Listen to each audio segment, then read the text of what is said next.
I mean, with 700 playable ancestries or whatever the fuck we're supposed to call them species, it would feel bad to have 2 of the same in the same group with only 4 players. Play an awakened animal. You know what? Maybe I'll just play Bailey the cat. I'll just be a cat. You sent me a character like a week ago. What happened? I don't want to play that character. Oh my god. I'm gonna pull a cryptic muffin on you, and I'm gonna change my mind, my class, my character art 400 times. 400 times before session 0. 400 times before session 0. You sound like my fucking other group. Oh, really? So this at least it's happening to everybody. Okay. Then you gotta change it like halfway in when your class is. Whoa! I didn't change it halfway in, brother. We're over here. Oh, actually, no, you're right. I did.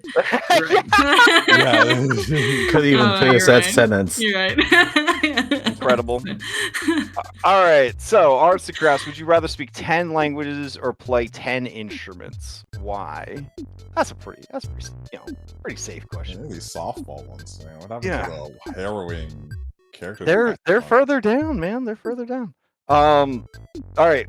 While you ruminate on this question, would anybody for a 30 hero point or 30 hero card draw like to sum up what happened last week? We got a 9 from Lair, going once, going twice. Sold to Bellinor the Savvy. What happened last week? Okay. At the beginning of the session, we found ourselves in Grom's house.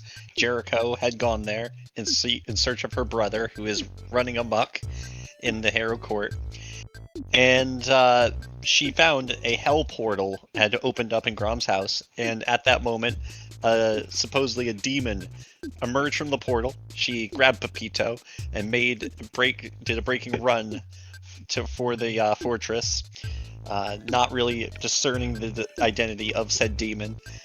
She showed up at Walter's room by smashing through his window, and then we all kind of gathered and tried to find the demon. Meanwhile, as we were looking for Stack the Deck and Thorn were out on the town, and they were walking down the street, and they happened upon the caked up female woodchop, which is the supposed demon. We, as a group, me, Walter, and Jericho, all went to find either the assailant or the group of Stack and Thorn, and we started to retrace our steps from the beginning, which narratively put us all in the same place. We talked it out. We found out that the female woodchop is a homunculus made by the version of woodchop that is the Prince of Hell that we've been hearing about. We had to parse that out. Very confusing. He's a man of many characteristics and shades. So then, from there, we sought out Grom, because we wanted to get to the bottom of whether or not Parsis was still in the Herod Court. And Grom told us that he had activated a portal that is called the Wedding. And that while he was wandering the town, he had been gathering items that turned out to be keys to activate this portal. It was only revealed to us as we went through it that we found ourselves in a misty land, familiar to other settings and adventures within this server. Some of us understand the gravity of what's about to happen more than others. I'm a little unawares and kind of scared, but we will get through this hopefully, and we'll survive a wedding at Castle Ravenloft. All right, go ahead and take your 3rd hero point, your 3rd hero card draw. Everybody discard your points and cards from last week, draw new ones. And also, then everybody would like, Grum's gaslighting us because we found a copy of a play, supposedly, called Stolen Fate, and he told us that we can't know about it because it'll spoil things for us. Oh yeah, that did happen. Yeah, that's true. And Jack's not giving out dossiers anymore, so we don't really know what we're here to do. Oh, I mean, nobody went to ask Jack what's going on. He just went to the portal and left, like... Yeah. What card is Jack again? Is he the Vision or the Fool? I can't remember which one we settled on. He's the Vision. He's the Vision? He's really busy. He's making NPCs. Making damn believable NPCs. Awesome. Damn believable. He's doing great. He's employed. Well, I can't say that for us, so. Wait, you're employed? By You guys who? work for Fate. Oh, I guess. Sure. Are we Looking at my employed or are we resume. volunteers? Oh, you're drafted don't- for sure. Yeah, I don't You're see not no volunteering. goddamn. I don't see no W-2s. I don't see no Hey, wages. didn't you got 10,000 GP in crafting materials. I don't see a one time. salary. That was just a one-time donation. Because you haven't found the accountant card yet. That's why. Mhm. Right, that's what we're missing. Mm-hmm. All right. While you yeah. Anyways. Definitely a Tomes card. Does anybody want to answer this question for a D3 that they can add to any D20 roll after the fact? Oh, Walter coming in with a big 14. This is OG return from the Why you grunt do from the this? boneyard. Never mind. All right. Bellinor the Savage with 15. Going once. Going wait, I'll twice. roll. Oh, not even the Foundry. Fuck, I have to All right. concede. Here, I'll roll for you. All right, okay. Got an 8. Well, All right. Double feature Bellinora. So 10 instruments or 10 languages. So Now, here's the keep in thing. mind, in the Pathfinder system, unlike Dungeons & Dragons, this question isn't as good in Pathfinder because you have to really work hard to get languages in Pathfinder, and they can make a huge difference. Whereas in D&D, nobody gives a shit. And then in D&D, every single instrument is a separate proficiency. But over here, there are no music proficiencies. There's just performance, and if you want to have lore, I guess. So take that as it will, but you do live inside a video game. So what is your answer? So I've heard this question asked numerous times, and I think I've never heard anyone pick anything but 10 languages. But the thing about Bella is she already speaks 11 languages. So she's and she's a bard that doesn't really have a wide musical range. So she's gonna take the instruments. All right, so you would take 10 lore blank instrument, like to. Yeah. Oh, Okay. well, you tell me I get a lore that? Oh that yeah, they instrument? would Oh, count as fuck lore. yeah. Oh, Okay. fuck yeah, she wants that. You kidding Okay. me?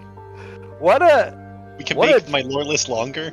what an item that would be, like getting like a bunch of like lore, like the feat that gives you extra lore that goes up with your level, but just like in like some, let's be honest, some shit that's not really gonna matter too much. Like I feel like that'd be an incredible thing to just get, like What, collecting obscure and useless lores? That doesn't sound like me.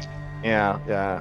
I'm a big sucker for the bonus lore feat. I think that's it's probably my favorite skill feat. She All took right. it 3 times.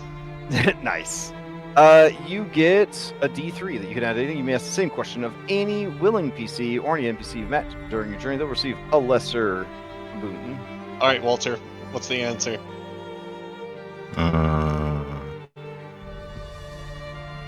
All right. She says that she helps you back up from the ground after tripping you. He just stares at you. I think Walter would take the 10 languages.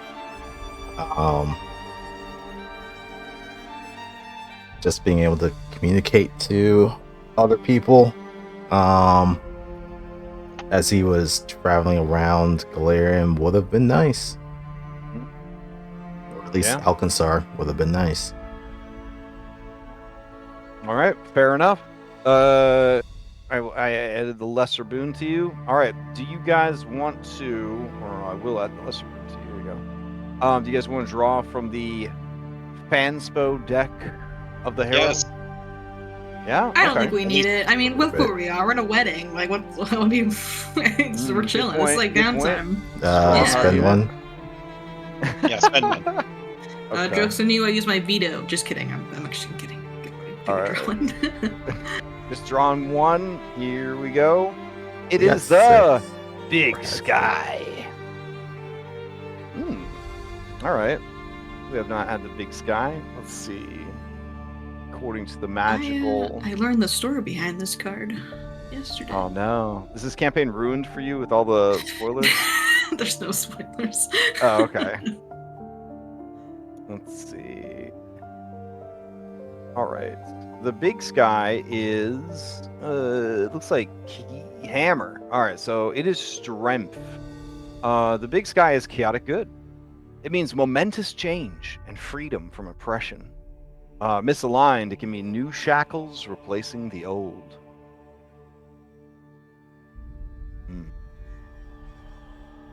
All right. So, I will add that buff to everybody. I will get rid of your existing buff, the keys.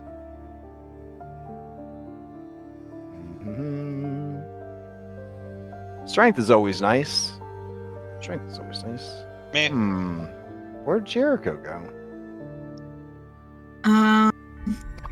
That's Are you beneath the earth? I haven't hit Probably. the button. All right. I'll grab a fresh Jericho. All right. Wasn't me. Of course not. You would never. You would Nope. never. Let's see. All right. So 1, 2, 3, 4, and here we go. Strength. Nice. Okay. So now we will head over to Castle Ravenloft, a Paizo property. It is now.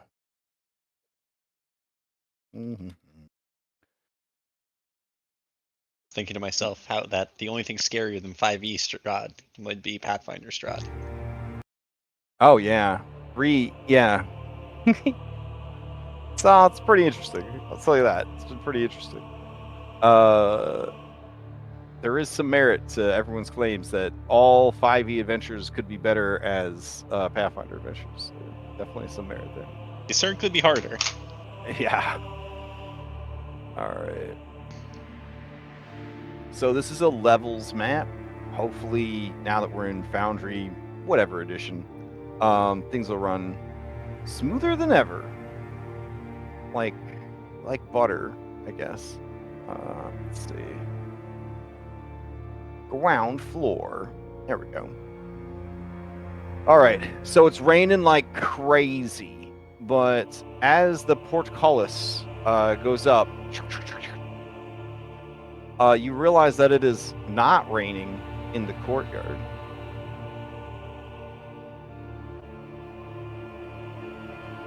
Oh, my bad. The map didn't load. Let's try again. But you notice it is not raining in the courtyard. Cyrus Bellevue comes back into view. And he says, well, come along then.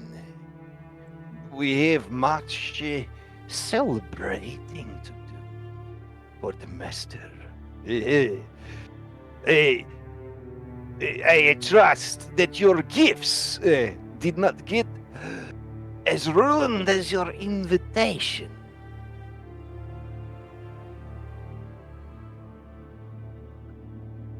Yeah, we got gifts. Yeah, we just did the registry. Everyone loves snap leaves. Mm-hmm. I mean, I don't think they have that in Barovia, so maybe they do. You know, Someone could use a snap leaf. honestly, if somebody had had a snap leaf, we wouldn't be in this situation. Real fans know that joke. Anyways, all right, let's go. All right, as you pass into the courtyard, you see animated armor. Oh, but it gets scarier. In addition to those gargoyles that you saw, you see a lot of gargoyles crawling all over the roofs. But patrolling the battlements, you see Skelebros. You see Skelebro in armor. And you see Skelebro in less armor. Are they like on the ceiling or the roof? They're up on the battlements. Like, okay. Yeah. Now that you're kind of in, you can kind of see because they were hidden by the battlements in the rain. But yeah. But more terrifying than all of them, you see Skella archers.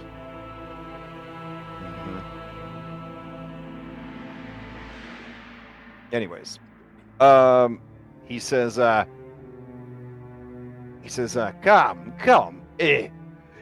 are you hungry? Oh yeah, you offering food? Well, there is cater. I recall you saying that you used to make all the food for this place, and that you're disappointed that you don't get Oh, to for man. this. Dang, bro. He says, yes, it is true. That fucking midget came and it took my job away from me. This could have been the greatest culinary achievement of my life. Bella winces when he Ow. says midget. Now I am stuck being the doorman. Ugh. Helga, she offered to do it, but Lady Irenia wanted her help to get ready for the special day.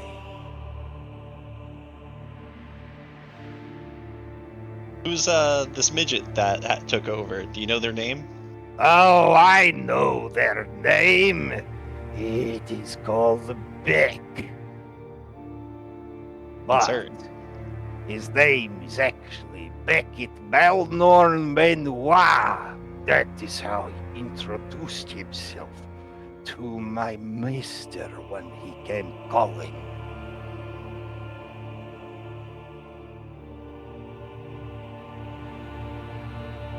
We know which unchallenged will be facing today.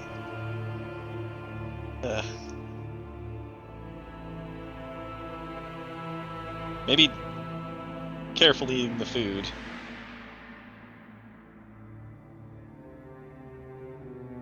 Dang, this place is Hey. kind of massive. Is Well, this like you and your guy who live here? Oh no. Do you have time to hear the entire history of Castle Ravenloft? I would very much like to tell you. Yeah, that's. I mean, we could just kind of skip to the part where we go inside. Oh, you don't want to know after all. No, I'm not big into like the history of buildings. You know, I tend to. Blow Well, them it's up. a very amazing history. Mm. You're missing out by not hearing my story. Are you sure? Because my master, he was a great warlord from lands beyond these mountains. Is there like a book or something we can read? There are several novelizations and a comic book. A YA novel, but you don't want Oh, to I read like that. comic No, books. Don't Yeah, want to read the one. Can I The have the comic book is up in the library. Oh, okay. I like comic books. The master is a big fan of the manga. Oh. Yes. Did we catch your master's name? Yes. He said, He's Baron Strahd von Zarovich. And you hear the thunder. He's some kind of. Well, if you just listen to the story, you would know everything. I'm trying to get you. How do you? How are you invited if you don't know all the stuff? Cousin of a cousin, distant relative kind of deal, you know? I was a +1. Oh, yep. Cousin fuckers. You're probably from Kresik. Yeah, that's where we're from. It explains the accent. This is a big old castle, right? Yes. This is a crash. This is the crash. This is not the Bellevue. This is the crash. Sorry, I should have been a little bit specific. I'm so sorry, Cyrus. No one wants to know about it. I'm sorry, but hey, you got 3 people to ask you questions there. I don't need to be it. What is your question about the castle? There are multiple windows, right? Oh yes. The castle stands over 240 feet tall. I mean, Walter. There are a shitload of windows. He can't help himself. He notices these things that are staring at him, but what about from the windows on the castle itself? Oh, like, do you see anything looking down from the windows? I'm gonna give roll me a seek. Yeah, give me a seek action. I mean, all of you could be doing exploration actions.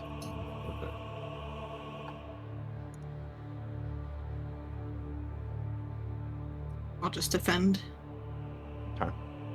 Just gonna walk around a dude's house with your fucking shield up? Like, Yeah. Yeah. okay. Let me check these things. Okay, Bella, you seem distracted by news of your brother's potential attendance.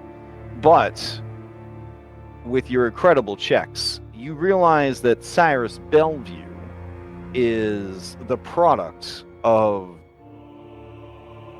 a curse, inbreeding, leprosy, and divine alchemical necromancy. You also realize that the castle is not alive, but is also alive. All of this is deeply unsettling. You also realize that whoever is the master of this castle is likely one of the most powerful arcane spellcasters in existence. Gulp. Okay. With your check, Vladik, you see a girl with huge eyeballs. She's staring down at you from the upstairs window. Stares right when he notices her, he'll fix his gaze onto her. Yeah. She looks at you, and then she quickly rushes away from the window. She seemed to be a young girl, maybe on the cusp of womanhood, a problematic 18, with a heaving bosom nearly bursting out of her corset, her eyes wide and frightened, curious, drugged. I know exactly what this is. I guess he would look at Loveless to see how she's reacting. Oh, I'm sorry. She has a different dress on in this artwork, but for the wedding, everybody's got their, Everyone's gussing up. Yeah, everybody's gussing up, which is boobing out in Barovia. Yeah. Even the dudes, they've got like the buttons undone to see the chest hair and everything. OVs. Mm-hmm. Okay. Seeing that you guys are distracted, Cyrus continues telling the story.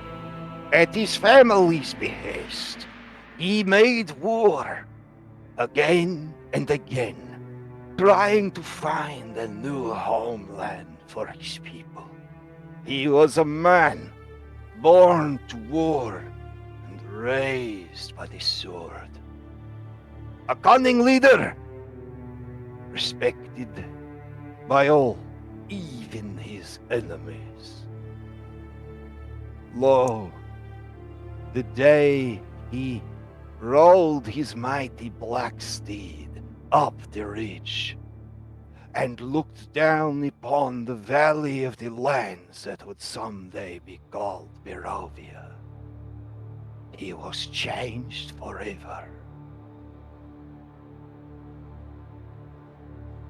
He set about the task of conquering these lands, subjugating the primitive people who lived here, worshippers of plant and stream and tree, the druids. There was terror, for the druids were already at war, you see, with a terrible man, the Blood Lord, Kavan. You feel like he's gonna go on until someone stops him. Like he's giving you the full novelization of Istrad. Like Did I might you, just did you open say the a book and Blood start Lord? reading it. Yeah, Bella's suddenly very fixated on the story. Yes, You said a Blood Lord? What, they got those here? Kavan. He was called the Blood Lord because he would eat the still beating hearts of his enemies. Oh, is that And it? then drink their blood from chalice made from their skulls. Oh, okay. I mean, He that's would kinda... hunt the people he saw, he destroyed their homes, and then he would All right, hunt them listen, like that- animals. I used to do made that like the a druids. weekend. That's ugh. Oh, he nods at Losers. you in approval. Oh, of course, you must be a close friend of the master. Anyways, the druids had a schism. They thought that perhaps this new interloper could be pitted against their existing foe, but I'm gonna- they couldn't. Wait, where are you going? Hold on. It's just getting to the good part. Oh, I mean, please. Look, it's getting to the good part. Yeah, I mean, I think your story is nice and good and all, but isn't there like a wedding happening or whatnot? oh, it's not for a few hours. All right. Well, I'm I gonna should go almost find be done something with for my you. story before the wedding starts. right, well- Almost. Yes, it's a very long tale, stretching centuries. Well, if the only kind of interesting part is about this guy killing his enemies and drinking blood out of their skulls or whatnot, it's pretty. oh, pretty nonsense. boring. That's baby stuff compared to what the Dark Lords, Baron Stron von Zarovich. All right. Well, either way, I'm Gets trying to up be to- better. So I'm Why? not gonna His engage best friend, with his that. adopted brother, Rahadim, he genocided the whole race of his own race of people. No? I wouldn't. Wow, that's a lot. I thought Who's that that was is pretty a lot. dark. All right, Yeah. as you go in, you see that these 4 stone dragons, since you were unattended, they Oh no! begin they begin to come to Oh, life. no. Oh, pretty. That's what happens Oh, when you it's just start pretty. poking stuff. All right. Also, I had flavor text for you and thing.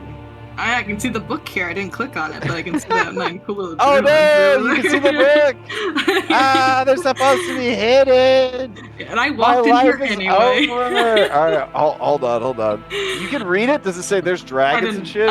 didn't open it. I don't know what it says. Oh. I don't I think can they try to work. open it. Nah, yeah, you could try. No, I'm gonna make them no, all. it doesn't open. I'm gonna hide them all real quick. Let's see. How do I hide everything all at once? I don't know if I can because they're not like linked to anything.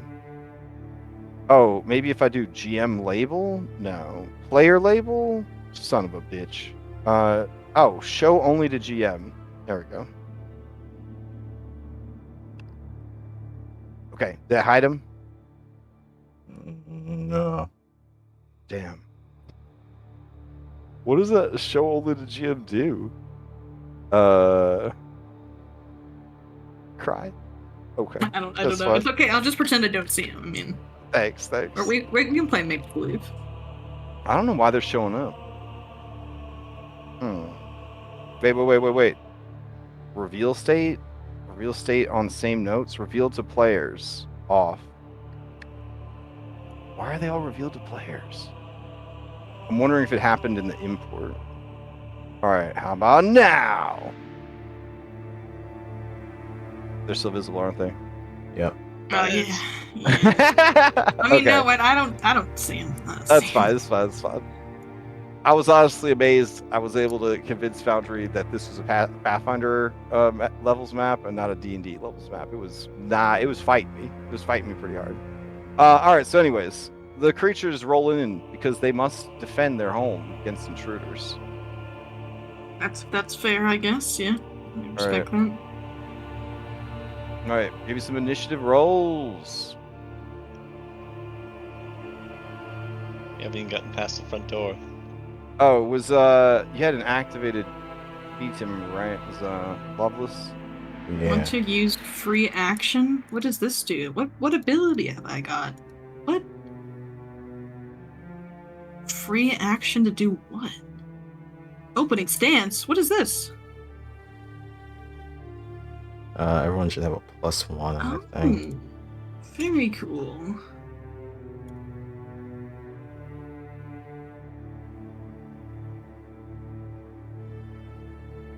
Alas, I don't think a +1 will help anybody.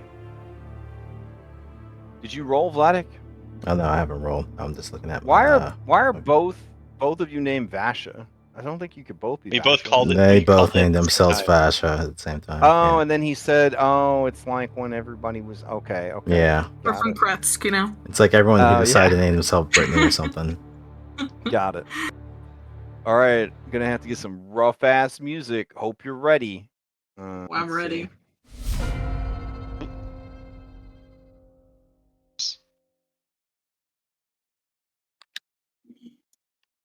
Thanks to people liking this adventure way more than it deserves, there is so much music for it.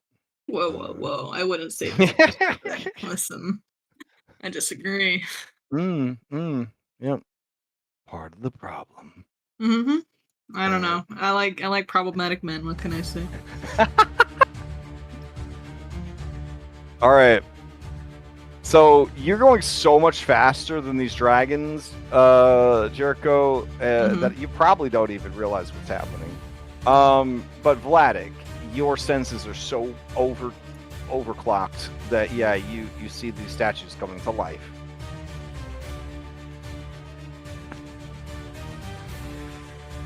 All right, Vladik is Walter, by the way. Yeah. So what do you do? Cyrus. This guy, was it? he's just talking. He turns to you and says, "Oh yes, Cyrus Bellevue, keeper Yeah. of the castle." Yes, keeper of the castle. Are those statues supposed to be animating right now? And he points to the ones Oh, inside the foyer. That's because you wandered over without me. Can you turn them off? Guys, they're here for the wet. They've been doing this all day. Calm down, and that's the end of the fight. Hell yeah! Look at us. You got me. No, they're like little puppies. You know, they're so cute. They just want to take care of the house. They were a gift from Athena. I hope this tells you to never just start wandering through the fucking castle. I don't even notice anything happened. I just kind of turn around and go, what? Can I roll to know if they are puppies, in fact? All right, you know what? Fuck it. I'm going to embrace it. Every room where you see a little book that tells you where you are, just imagine that there's like a dusty old like bronze plaque on the wall that just says like what you see. It just says like K7 main entry. Because the people that live here, they get tired of getting lost. So They're so tired of adventurers just coming through. I respect that, yeah. okay. He says, "Everyone, please, come in. You're lucky you stopped here. You think 4 dragons are bad? There are 8 gargoyles in the next room." That's right. That's right.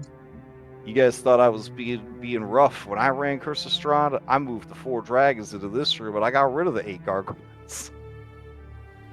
But yeah, when you come into this room, there are 8 gargoyles arranged in the room. Here, why don't we get some flavor text written by Jeremy Crawford in his prime? Honestly, I'm not worried about the gargoyles. I just don't want to see another one of those fucking gorillas.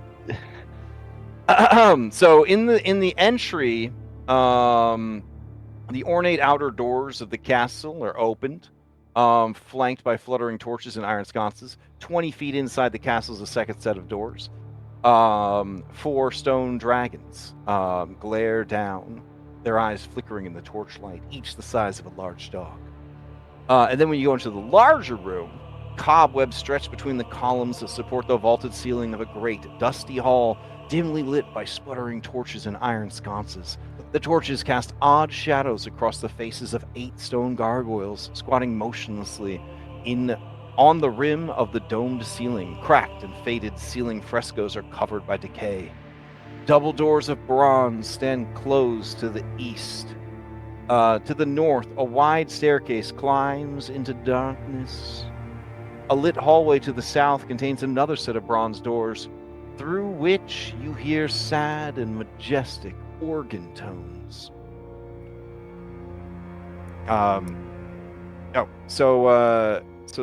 Cyrus says,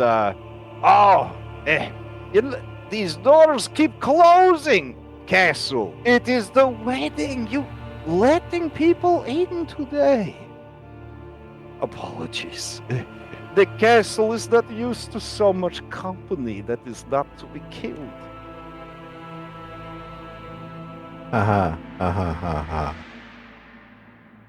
Good one, You see, Cyrus. you hear a terrible wind chime sound, like delicate porcelain cups that were haphazardly stacked, and someone's trying to carry them in a cartoonish way. And you see a roughly 5.5 foot tall woman who looks like a giant life-size porcelain doll. She is carrying a tray laden with food, and she nods at Cyrus as she makes her way in a very disjointed and precarious way down the hallway into darkness.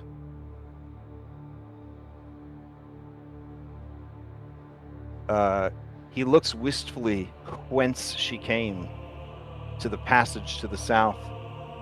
Is it the south? I can't remember. East? Whatever. The bottom of your monitor.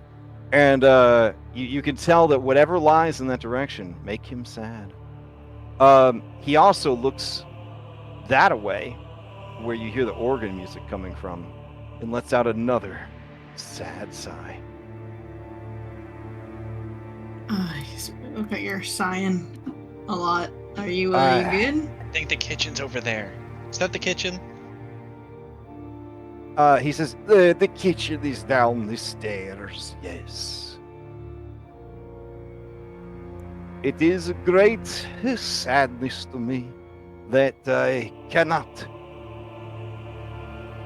return to my kitchen while that evil midget is still around. You know, he gets an evil look in his eye. You are pretty tough looking. Maybe you'd like to take care of it for me. If some accidents happen in the kitchen all the time, if something were to happen to the little fucker, then, I mean, whose fault would it be? We might actually be interested in that, but this house is not going to attack us if we do that, right? Hold on, Bella. Do I see a yellow exclamation mark above his head? You do. God damn it! Alright, continue. It's a pretty strapped security system. Is there one of those in the kitchen? He says, no, not really. I mean, I can take care of myself. Plus, anytime adventurers come down, I just give them stuff to eat, and I'm nice to them, so they never hurt me.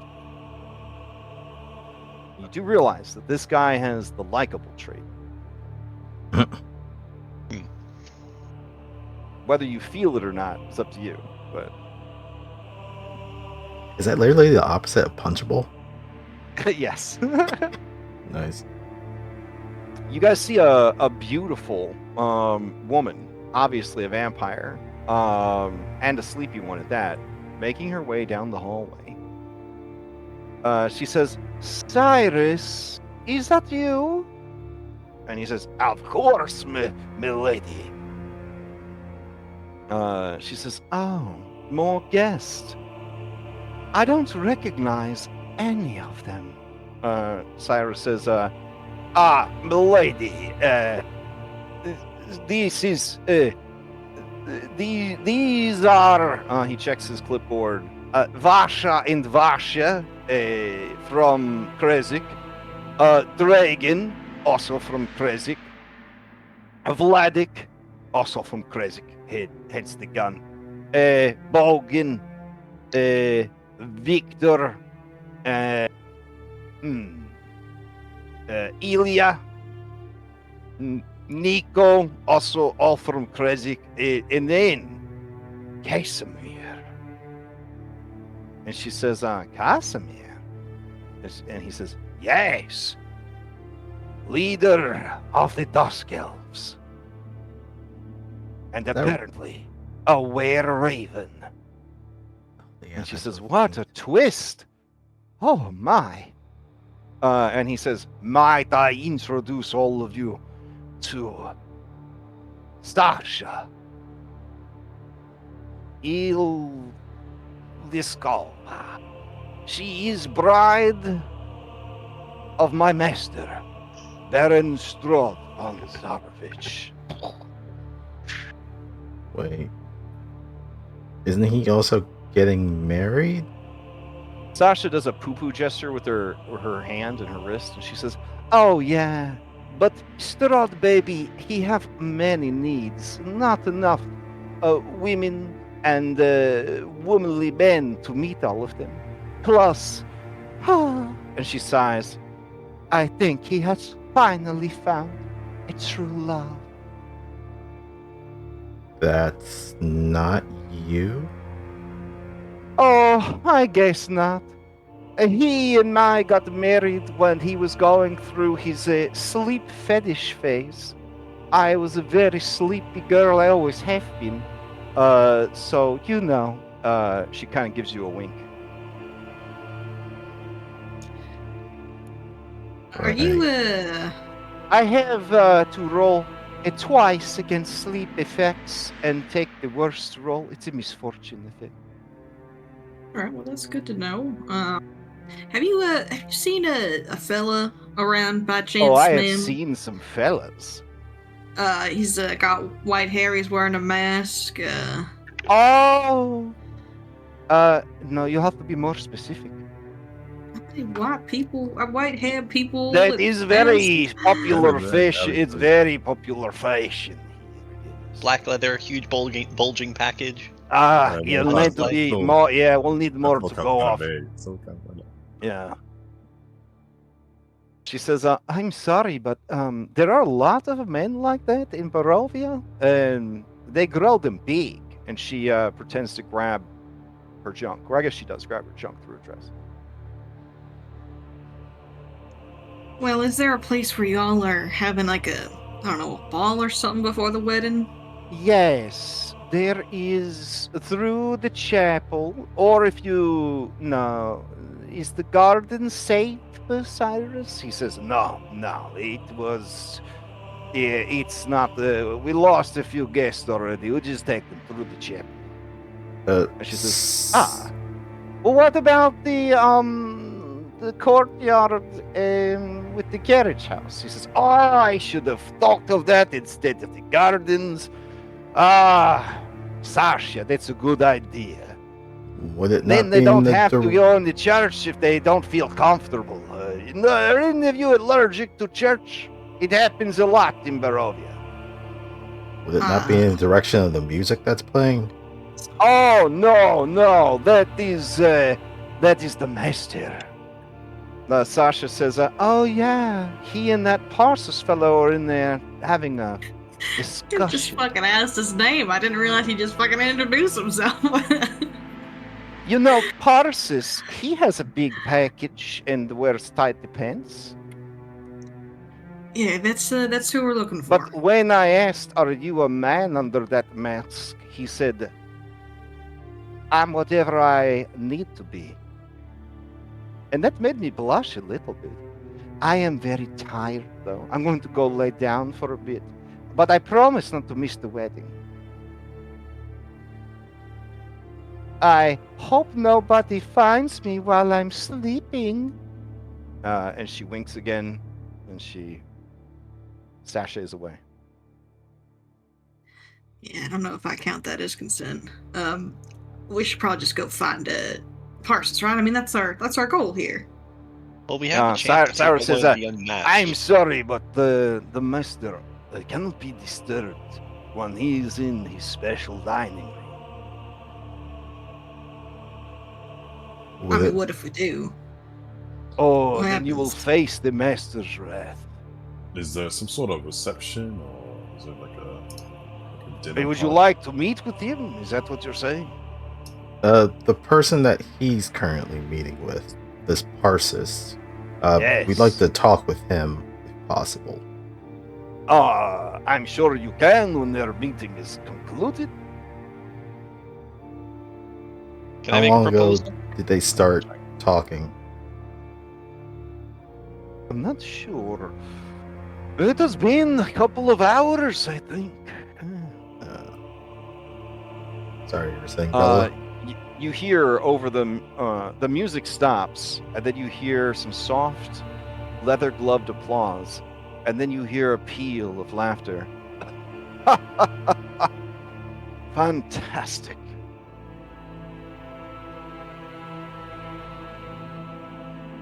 Well, I was gonna say, while they wrap that Coming up, from why behind don't this we go door. deal? Why don't we deal with the kitchen issue, and then maybe we'll catch Parsis on the way out. Oh, Cyrus And- says, this one is this is a go-getter. Also, You see Cyrus, you see one of these little dolls walk by again. She has dirty plates and glasses.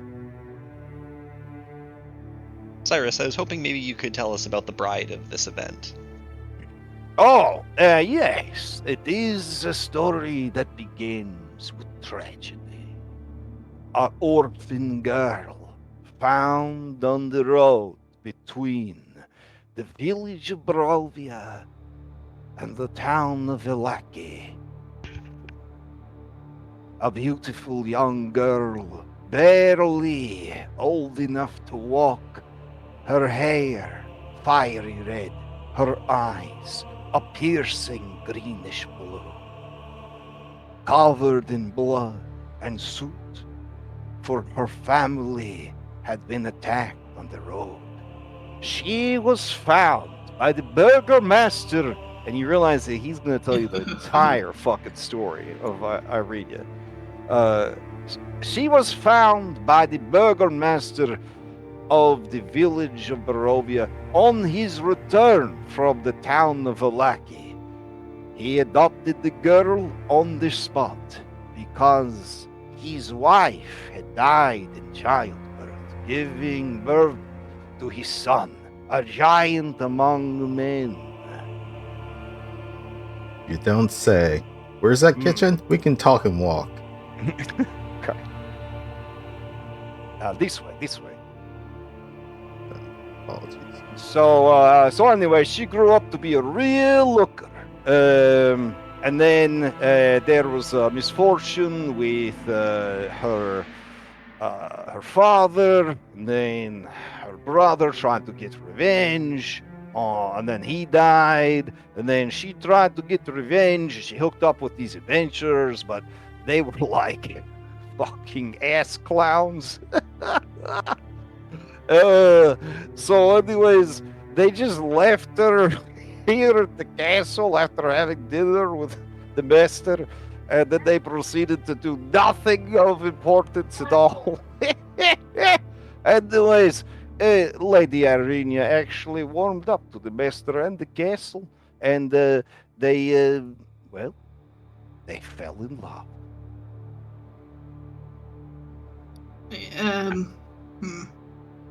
So, if Oh, we Walter, clear you out trying this to do a stealth right now?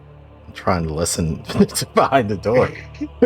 Oh, okay. Give me a fresh seek, please. Blind GM seek. Can I aid him by distracting Bellevue? Yes, absolutely. Normally there's feat support for that, but it's fine.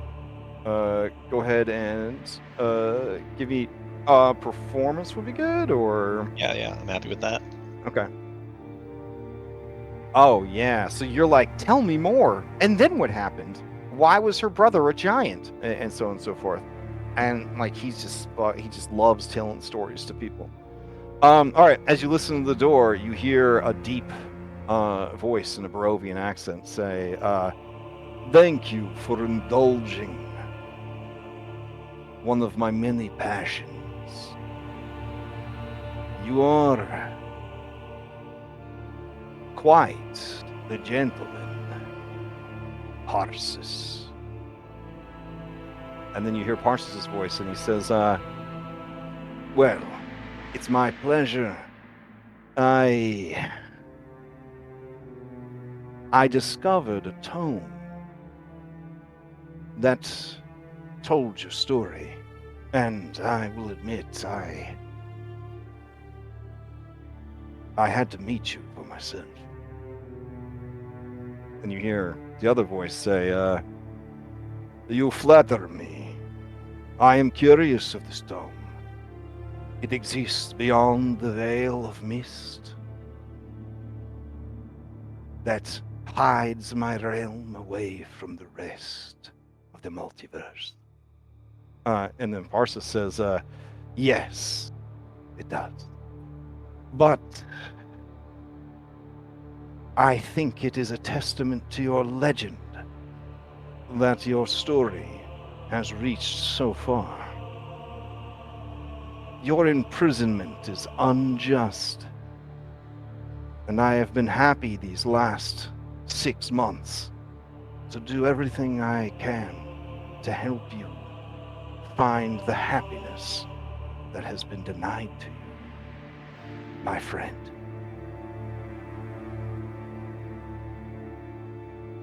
Do you keep listening? Okay. Probably because I mean not. he's going on and on. Like Bella's like, how red was her hair? You know, then he's just like, it was red like like a cinnamon candy. Okay, if it sounds like he is sufficiently distracted, then yeah, I'll continue listening. Just a couple of things. One, I like how you guys are just, you and the B team are, you Stack and the B team are just fucking Scooby-Dooing right now. You're just like leaning against the hey, you fucking put them on follow me. I don't know why you made them follow me. I was moving off to my own, but okay. Vashon is like, he says, "Hey man, I wanna hear what they're saying." So the one of the voices, I can definitely remember that it's Parsis because we've talked with them before. It was probably back in the Alchemist Star. Also, the other voice said Parsis. Yes. And then they answered to that. Yeah. Yeah, well, you know, people go by code names, stuff like that. Second, did he say 6 months? He did. That he's been here? Mm-hmm. Helping him with something? Yeah. Timey-wimey. Yeah. Okay. Interesting. All right, yeah, I continue listening at the door. Okay. Who you assume must be Strahd von Zarovich says, and help me you have. You defeated not 1, but 3 groups of adventurers and derailed the most recent ones. You ferreted out the vampire hunter, Van Richten.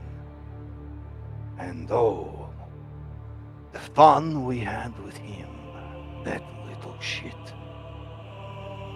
You hear a sensible chuckle from Parsis. He says, yes, well, I'm just trying to help out.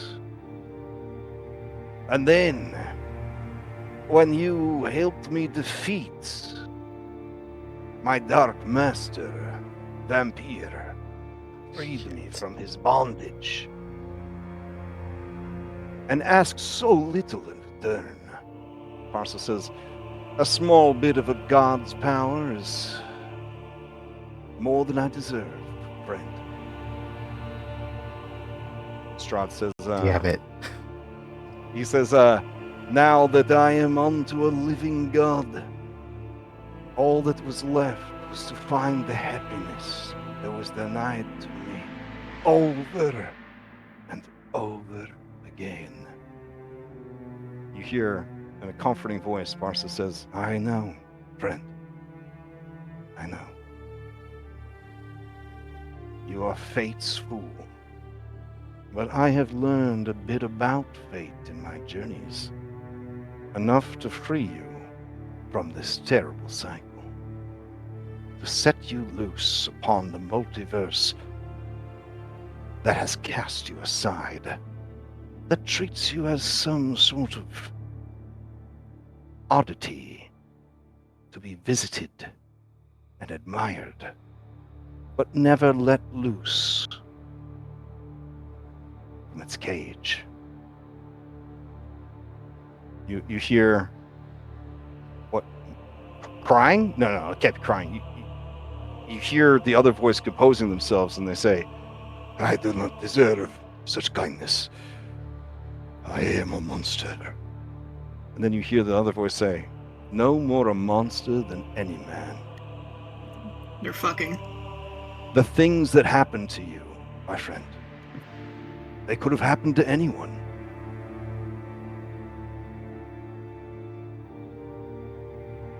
You hear someone clear their throats behind you and realize that someone is watching you guys as you lean against the door. You turn and you see a dark-skinned elf, definitely not a drow, which all of the drow in Galarian, you know, were gathered up along with the owlbears and shipped off to an island shrouded in mist called Lodos. So that this is a different world. So he could be a dark elf, but he looks a little dusky. You know, say a little dusky. He also has a vibe about him that, as he, the longer you look at him, you start to hear babies crying. You start to hear women dying. You start to hear those infant cries cut off, strangled gurgles. You hear children begging for mercy. You hear men crying out, "Why? Why?" The man looks to you and says, that was "Is there such beautiful something-" music. He nods to you and says, "The master Jesus. has many skills. Music is but one of them. It is only natural for you to be curious. Alas, he is in with his very good friend and preparing his mind and soul for the greatest day of his life. My name is Rahadin. I am a humble servant of Baron Strahd von Zarovich.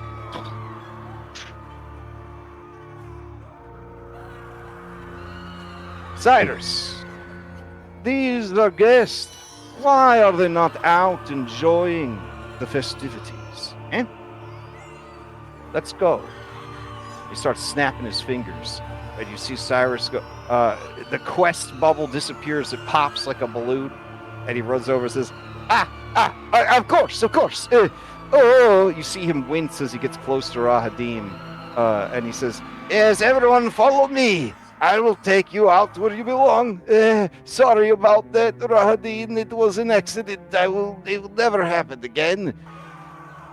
He says, "Be sure it doesn't." You there at the stairs. Now I have to ask: does anybody try to book for the stairs, in the distraction? The two of you, Vasha and Vasha, were certainly close enough to get away with it. But he can see us. But you would. Well, before he turned the corner, I'm asking, because there's no map notes to activate. Mhm. So I do offer the two Vashas before he turned the corner. If you ran down the stairs, you wouldn't have noticed. Maybe. I don't have a very good stealth check though, but I don't know. I don't know. I feel like splitting the party and canceling Ravenloft. Go for it. What could go wrong? Yeah, weren't you telling us earlier today that it wasn't a big deal and you weren't worried why about you're it saying at all? we were asking why all of us were concerned. Live your life. Hey, Explore Castle Ravenloft. You won't. Live your truth. Listen, Bella will take Jerry's hand and try to encourage her to go back towards the group because she saw what happened. Okay. She saw what happened when we were when she was unaccompanied in the other room. Okay. So Vasha, do you go with Vasha? Yeah, I go with Vasha. All right. We'll get back here. We know where to go. Alright. All right. Cyrus is this way. Sorry, Rahadin. I was telling them, and Rahadin says, "Stories. Yes, stories. Of course. It's always stories with you." Pleasure, Vladik, and we'll offer a hand. Okay. As you go to You need to give me a will save. DC 34. Yep, I know.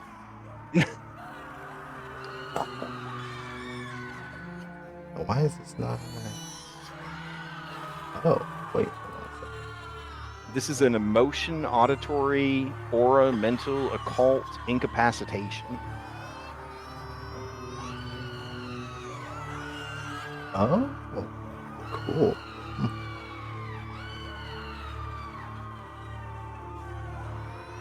Oh, nice. Okay. Yeah, you tamp it down. You extend your hand. He goes to shake your hand. Not in a weird way, like by grabbing the wrist, but in a normal way, by like shaking your hand. And his grip is strong. But not like Jerry strong. No one is ever Jerry strong. And he says, it's good to meet you, Vladik. From Krezik, I assume. Based on. From Krezik. Yeah. Alright. We can talk Give me more. Give me a deception. Wait, no, you don't do a deception. I do a sense against your lie, or your passive lie. Alright.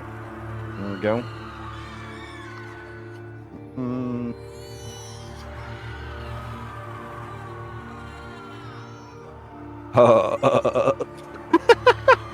Okay. Yeah. So he gives you a smirk and says, yes, Crazy. It's beautiful this time of year. Yes. With the sky and the weather. Everything's very nice. I won't keep you. Go on. We can talk more, but nice to meet you. You hear another sensible chuckle from behind the door, muffled by the door, and you see Walter with your very good perception. Rahadin wince when he hears that chuckle, and then he makes just the very briefest sad face. Oh. Okay. Someone's must on his turf. It's hard when your best friend gets a new best friend. Yep. Someone's getting pushed out in a circle. They don't like it. Ooh, boy, this is going to be spicy. All right. Yeah, Walter will start following Cyrus. Can you counter a sense motive with a sense motive? We do have a problem here, though.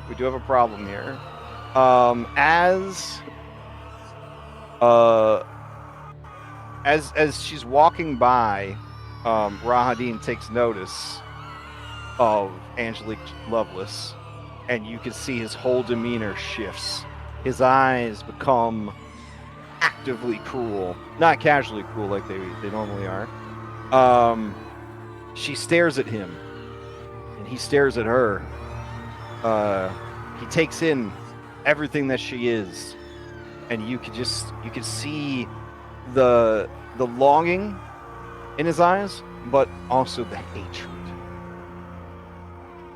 She tips her hat to him, moves her cigarette to the other side of her mouth, blows out a smoke ring, and says, we'll be heading over to that buffet now. She walks past him. Oh yeah, she's a firecracker. Ain't she a beauty? He looks to you and says, we do not see many elves anymore. And that's when, Walter, with your incredible perception, you see Woodchop, who has been mistaken as Casimir, leader of the Dusk Elves, take a deep breath like he's about to shout. I put my hand over his beak. Okay. You just hear a fluting sound come out as you close his beak. Let's go, everybody. Can you counter a sense motive with a sense motive? I'm curious. I do think there's feats for that, yeah. But, okay. I know there's a feat where you could find out if people are lying to you by being good at lying. Yeah. Don't lie to me. Yeah. Yeah. All right.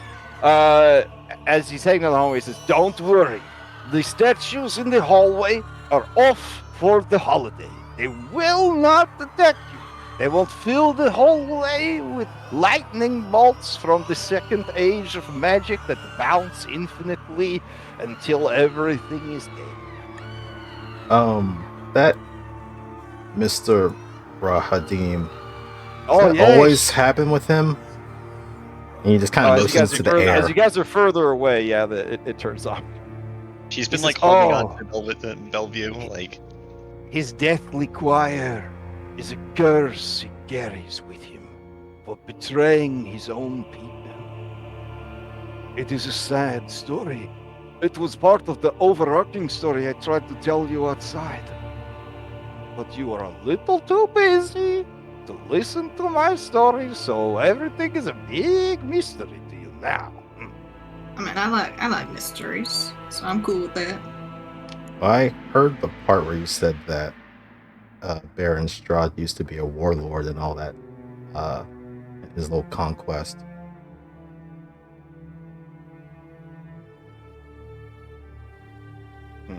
He says Rahadin was his brother from another mother, you might say, but not related by blood.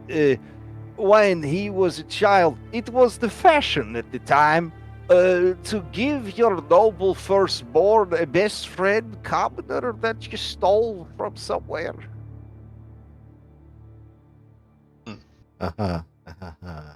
Bella, with your training in history, you know that is the style of most times when it comes to firstborn noble children, even back at Galarian.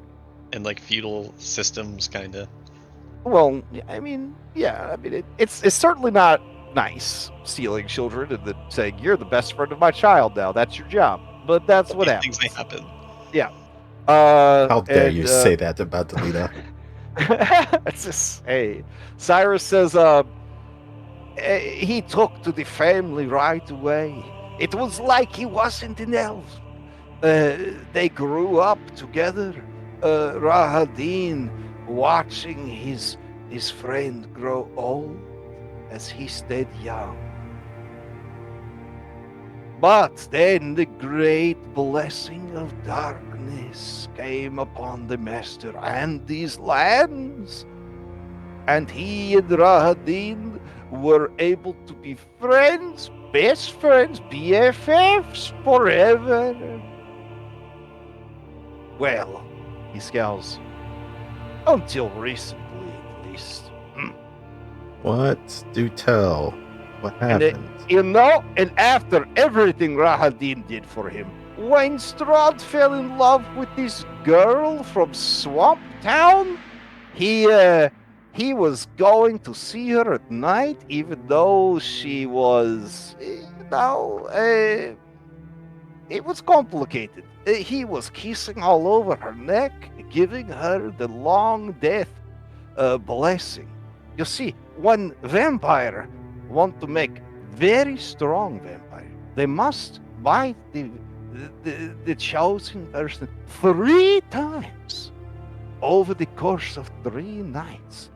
But when the master returned the 3rd night for the 3rd bite, they had killed the girl, the people of Swamp Town. They killed her. And then, when the master found out, it was, wait, I'm getting my stories mixed up. That was the time he flooded that entire region and killed everyone, turned them into ghosts and stuff. This was actually a different time he fell in love with the girl and was going to give her the 3 kisses. Oh, yeah. It was a Dusk Elf girl. Oh, there's been a few. So, this one, he showed up on the 3rd night for the 3rd kiss. The store. We can walk and talk. Her brother Casimir, and he looks at Woodshop accusingly. Who until today we didn't know was a were-raven. He burned his own sister at the stake. Petrova. Yeah, when the master found out, he was furious. But he was also tired of always having to do all the work himself. So he asked Rahadin to teach them a lesson. So Rahadin, he went to the Dusk Elf village and he slaughtered all of the women, all of the children, even the babies. He maimed the men and left them alive so that they could watch their own species.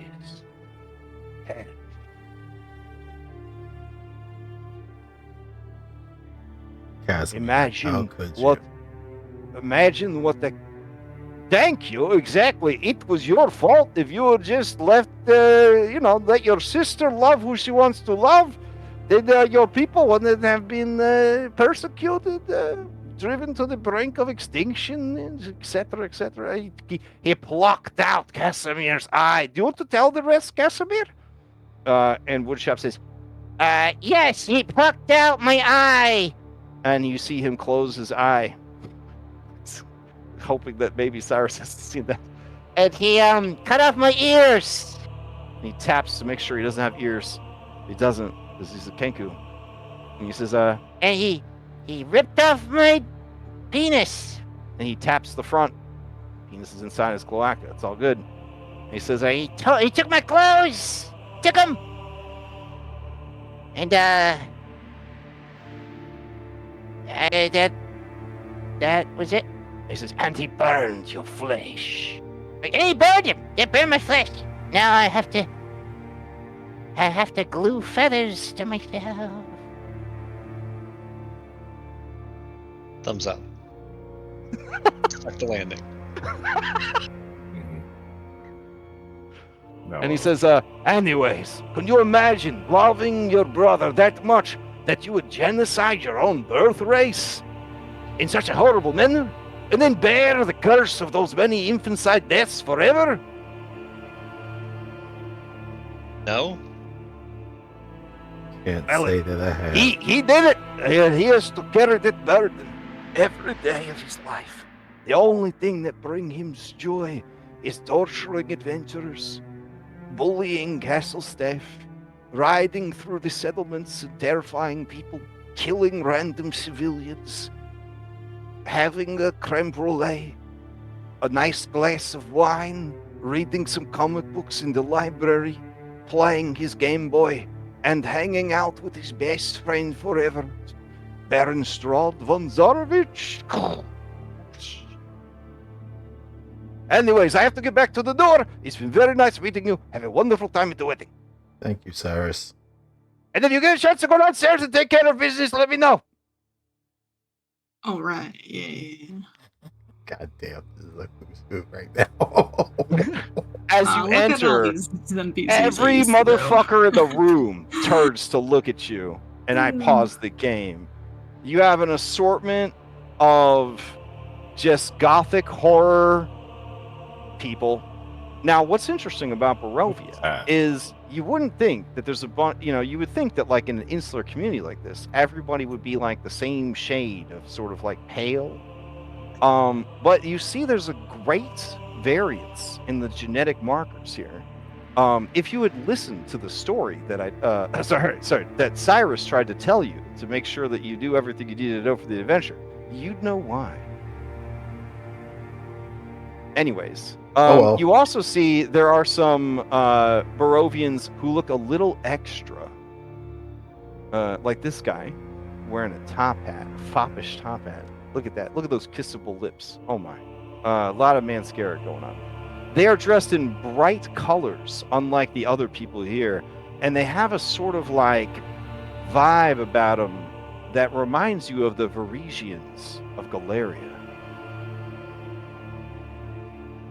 Yeah, that's right? The Varisians are kind of like modern. It's Varisian, but you did your best. All right, thanks. It's like so much lore. I don't know. It's hard. Anyways, you also see a guy who's got a real like presence about him. Like this guy, you can tell he got a +6 charisma. Like when you look at this dude, you're like, damn, I want to buy whatever he's selling. he's probably gonna put me on the path to success. My friend. You also see a guy who looks just really sad. Like he's got like a lot of trauma that he's trying to tamp down so that he could be a good boy for his date or mom, who's just like this kind of older woman that sort of has like a silver fox vibe, but also looks like a bad guy. Like she just looks like a villain. Next to them, you see a little boy who's trying to look hard. Like he's trying to look so hard right now. He's but about you to can drop tell. the sickest dope. Yeah. This track.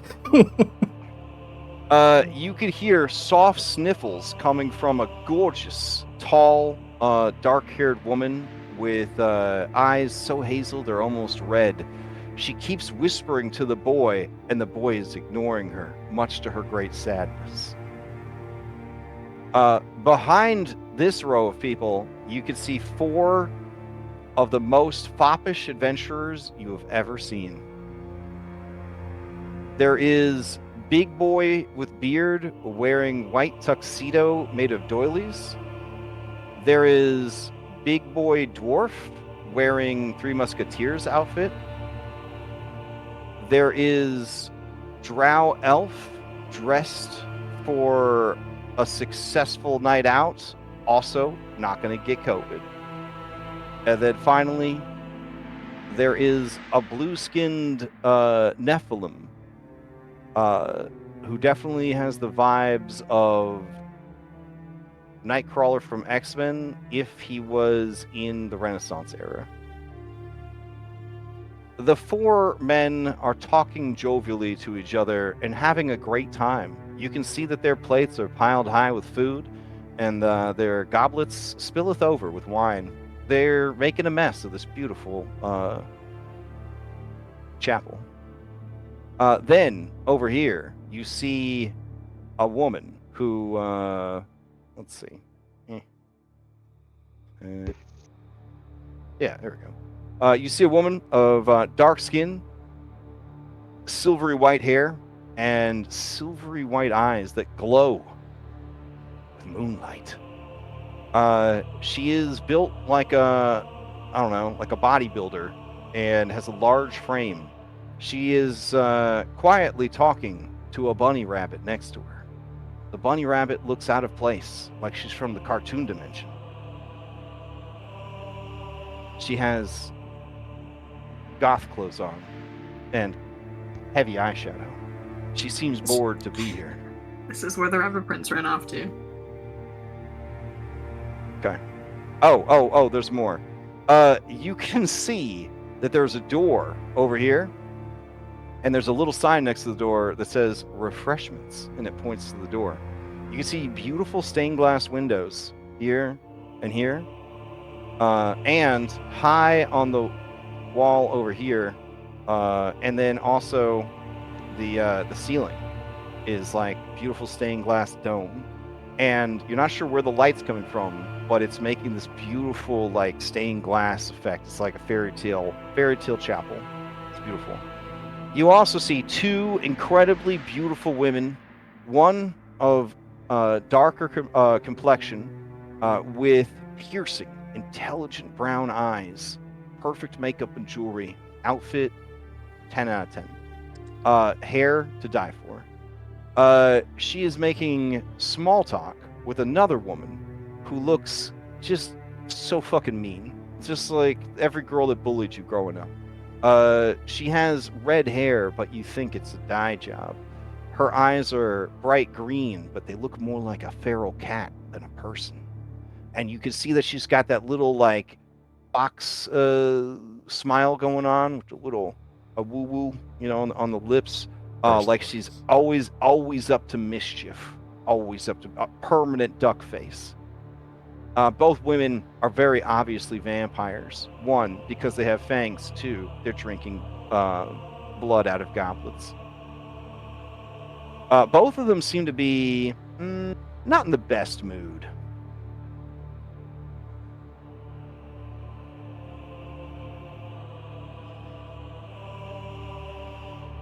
This guy turns around. He looks over at you guys, and he says, "Oh there, adventurers! I'd know my own ilk anywhere. The name is Marcus, leader of the Band of Dandies." You here for the wedding, Marcus? I am, in fact, here for the wedding. Yes, it is a clever ploy. A ploy? Oh, he covers his mouth daintily as if, oopsie, I shouldn't have let that secret out. You hear some chuckles from the other dandies in the Band of Dandies. And he says, never you mind. Why don't you just enjoy yourselves? Soon you'll be able to bask in our genius. And he waggles his eyebrows at you. I'll bask in the genius now if you want to just let me in. I mean, I'm up for some tomfoolery if that's what you're. Oh, I tell you, I need a persuasion check, but you know what? I can't be affected by those sort of skills. I'll just tell you. Because I have a not great diplomacy, so yeah, go Come ahead. on in here, sister. Oh, Let sure. the Band of Dandies set you right. All right, the Band name Dandies. of red shirts. You said this door was to I would like refreshments? to pause and say apologies to the players of Mr. V. He volunteered you guys to be the idiot adventurers for this side quest. This is an actual adventuring party currently in Cursestrad under the GM. I am Mr. V. I have no idea if I'm doing these characters justice at all. So this is purely satire. I mean, these Band of Dandies seem like upstanding gentlemen. Oh man. I am Mr. V is in chat and he's just laughing right now. Okay. All right, we're splitting up. All right, you'll get the reveal very soon, Jericho darling. You've got to endure these guys introducing themselves, talking about their exploits, how cool they are, that kind of thing. Oh, I listen, and I swap stories with them, like, if they're into that. Like, I tell them about this time I blew up the government, oh shit. and this other time I blew up a building, and then a boat. All right, the kid in front of you, like a nosy kid at church, he's like turned around, he's like peering over the pew, listening to your stories. He seemed completely disinterested in the bragging of the Band of Dandies, but when you started talking about your adventures, something resonated with him. All right, so I don't like children looking at me. I glare at them. Dragon, what are you up to over here? Stack is, he's listening in, trying to make small talk. He noticed that the ratio of men to women was kind of light over here, and so yeah, he's like, he's trying to make friendly. He's trying to, it's a wedding. Like, let's see what the as you approach. Then, before you could go up to extremely tall, beautiful, dark-haired lady with eyes so auburn that they're red, this lady just fucking gets up and walks up to you. And she says, it's a bit poor taste to be in your bestial form, is it not? Well, I mean, I've just forgot how to turn back, and I think it suits me a little better, don't you think? Dang. All right, give me a diplomacy for this lycanthrope humor that you're culturally appropriating right now. Let's see. I mean, you were a lycanthrope for like 2 weeks, if anybody's curious. Yeah, they're right. Well, okay, she warms to the joke and says, it could happen. Yes, I have not seen a were tiger before, but I have heard of you. My name is Zaluka, and yours? Oh, Dragon. Nice to meet you. Charles. I mean, Dragon. It's a good name. All right. As you go to shake her hand, you realize that she has a higher strength than Jericho. Oh. What the fuck? He seems so surprised. Like way higher. Look at Like my way muscles.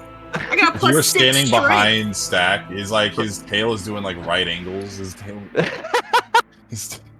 Yeah, she squeezes hard, bro. I mean, because, she shouldn't be able to hurt you. You know what I'm saying? She shouldn't be able to hurt you. And then, because you're a lycanthrope. And she says, I am here representing the wolves of the north on this fine occasion.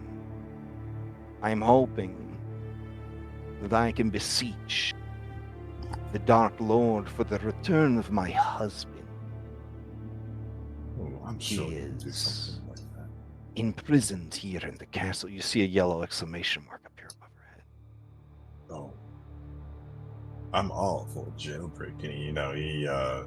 He makes his claws. He pops out his claws a bit. Why don't you come over here?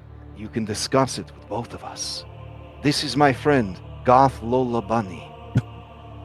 She is here with her husband, who is on business trip. He is some sort of chef. Oh, sure. No kind She of. looks over at you and she says, "Hey, what's up?" Not much, darling. Oh Checks man, out. when you say that, she looks. You see, she gets real upset. She says, "What did you call me?" Oh, nothing, Toots. Nothing. She reaches for her initiative dice. He's digging the hole deeper. Zaluka says, "Please, Lola, spare his life. We might need him." And Lola says, all right. I'm only looking for something to do because this place is so fucking boring. I came here with Beck and he's just work. Oh.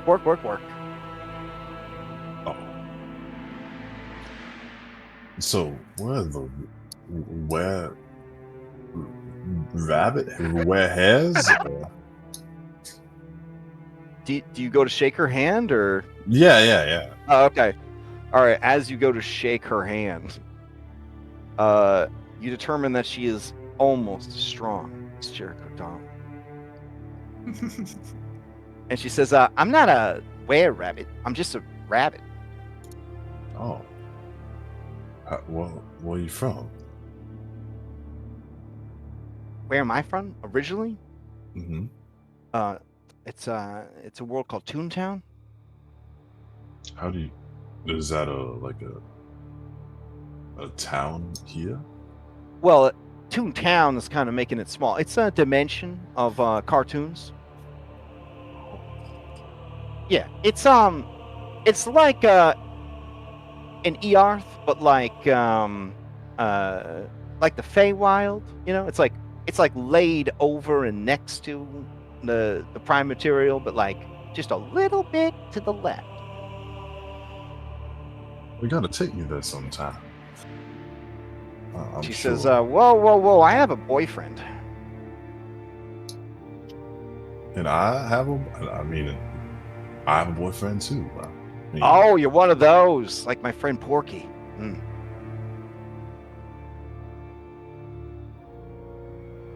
But he goes and talks to Wolf Lady. It's like Okay. what kind of jailbreak you talking about? All right, so as you do that, we transition over to Vasha and Vladik, which is Bella and Walter. What are you guys doing? I'm sure I need not tell you that if my counterpart, I don't like the term brother. My counterpart, male Bella, we're calling him. Male Bella. Portabella. Bella Donga. No, okay. All right. Yeah, it's pretty good. He probably poisoned everything, right? He killed you with poison. Wait, who? Beck, you told me upon your arrival that he had killed one of your Walters by poisoning them. Yeah. You see one of the maids kind of come through the door, carrying a tray of dirty dishes and empty drinks. They ever push around a cart with like a convenient little tablecloth over it? That would be a good idea, but no, they're forced to precariously balance and juggle the stuff. Just working harder and not smarter. Shit, is it dark out there? It must be really dark out there. Hold on, let me add some moonlight. I mean, you guys can see in the dark, but they got they got regular people here, so.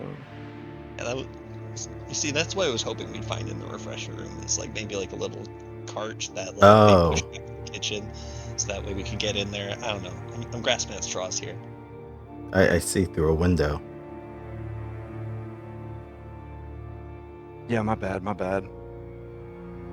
Oh, god damn it! What happened? This motherfucker again. Something cool? Oh yeah. And then some other motherfuckers again. Oh god, I don't want to go near him. Those ones Walter does not know, but Wahideen's back there. All right, so yeah, Rahadeen finishes his rounds. He looks over at you, and he nods. That he starts heading the other direction. That elven speed, bro. That elven speed. Never want to be within 30 feet of that man ever again.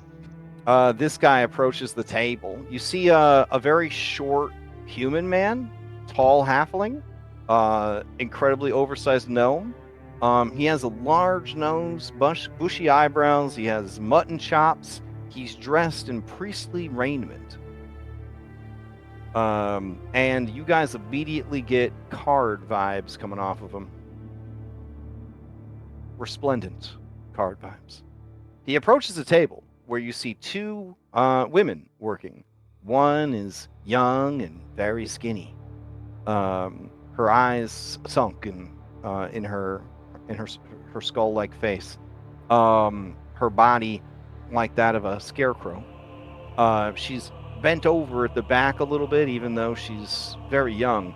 There is a massive pre-game wedding cake, question mark, but there's all sorts of delicious pastry treats on the table.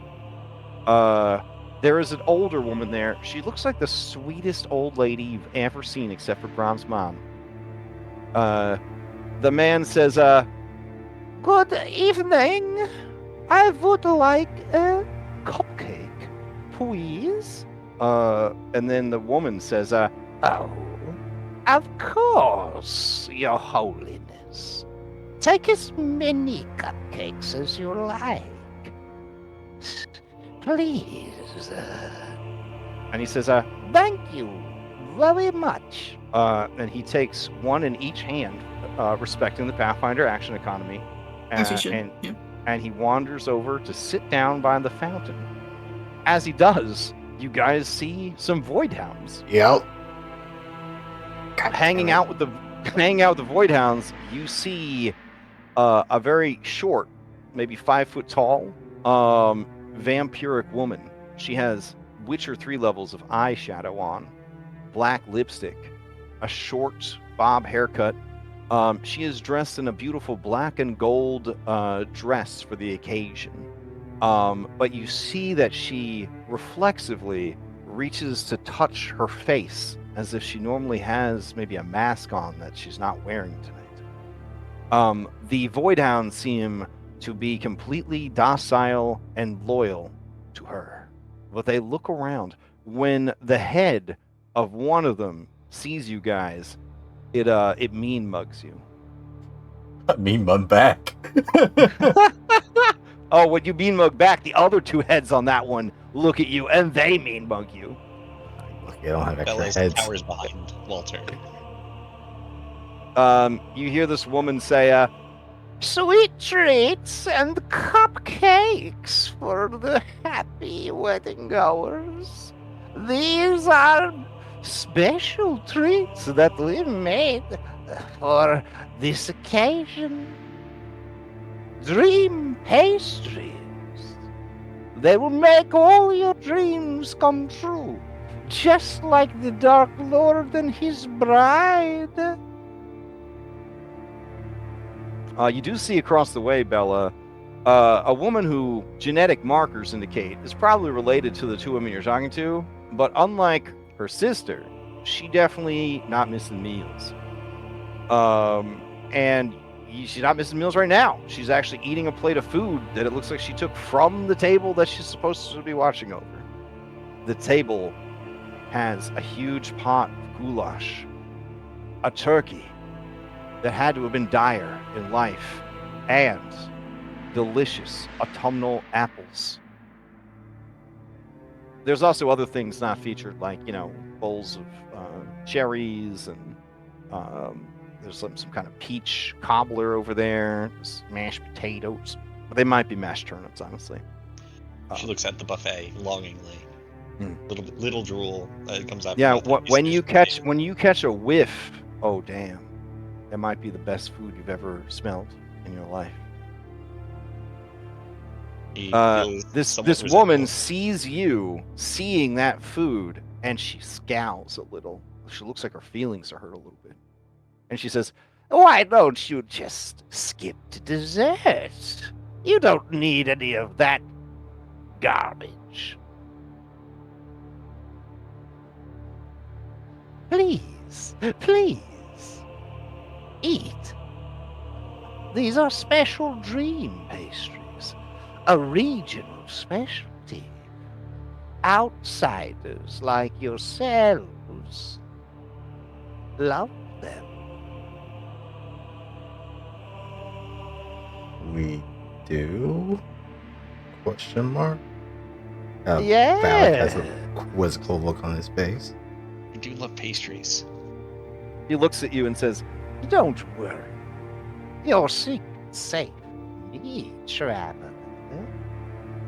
Old Morgantha would never out you if you didn't want your secrets known."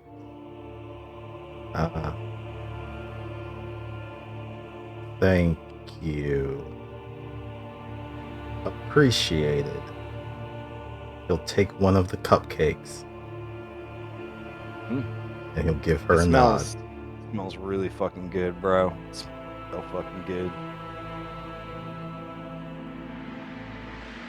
Does it look like there's a table with drinks? Yes. Your GM forgot to put it, but yeah, there would be a table of drinks. The maids just bring out a folding table. My bad. Yeah. So That's there's a table of drinks over here. Yeah. Okay. Vladek is gonna go grab a drink and then circle As you back. approach, this arrogant servant, she curtsies awkwardly, almost tumbling to pieces. And this woman looks over at you, just eating, just fucking stuff in her face. And she says, "Hey, you hungry? This is the finest food you're ever gonna eat. I thought my mom and I could make some real good food, but not as good as this." And as she's saying this, the camera cuts to Bella, and Bella's eyes dilating. As Bella, you watch this other Bella just down and just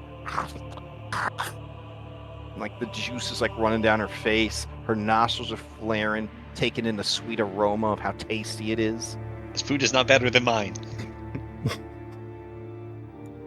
But she takes a cupcake and she sidles up to the priest. Okay. Says, "Evening, Father. I take it that you're the one that's going to be overseeing the ceremony today." Yes, I love marriage.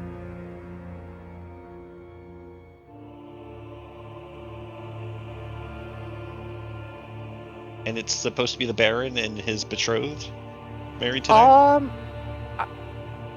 Yes. Baron Strad Wandarovich and his lovely wife-to-be. That's Irina, as I recall. Irina. Yes. This is a love as old as time. So we've heard. Apparently the story has gotten around. You see the marriage getting a little nervous as you guys are talking. He says, "Wait, did Jack send you?"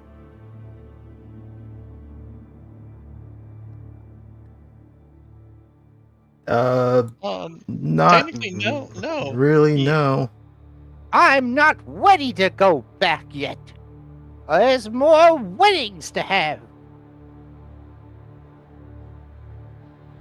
I What? already got done in the Mushroom Kingdom. I finally got that turtle to marry that princess. Jeez. And She stuck him with all those kids and didn't pay any child support. Not the Mini Koopas. Interesting lore drop.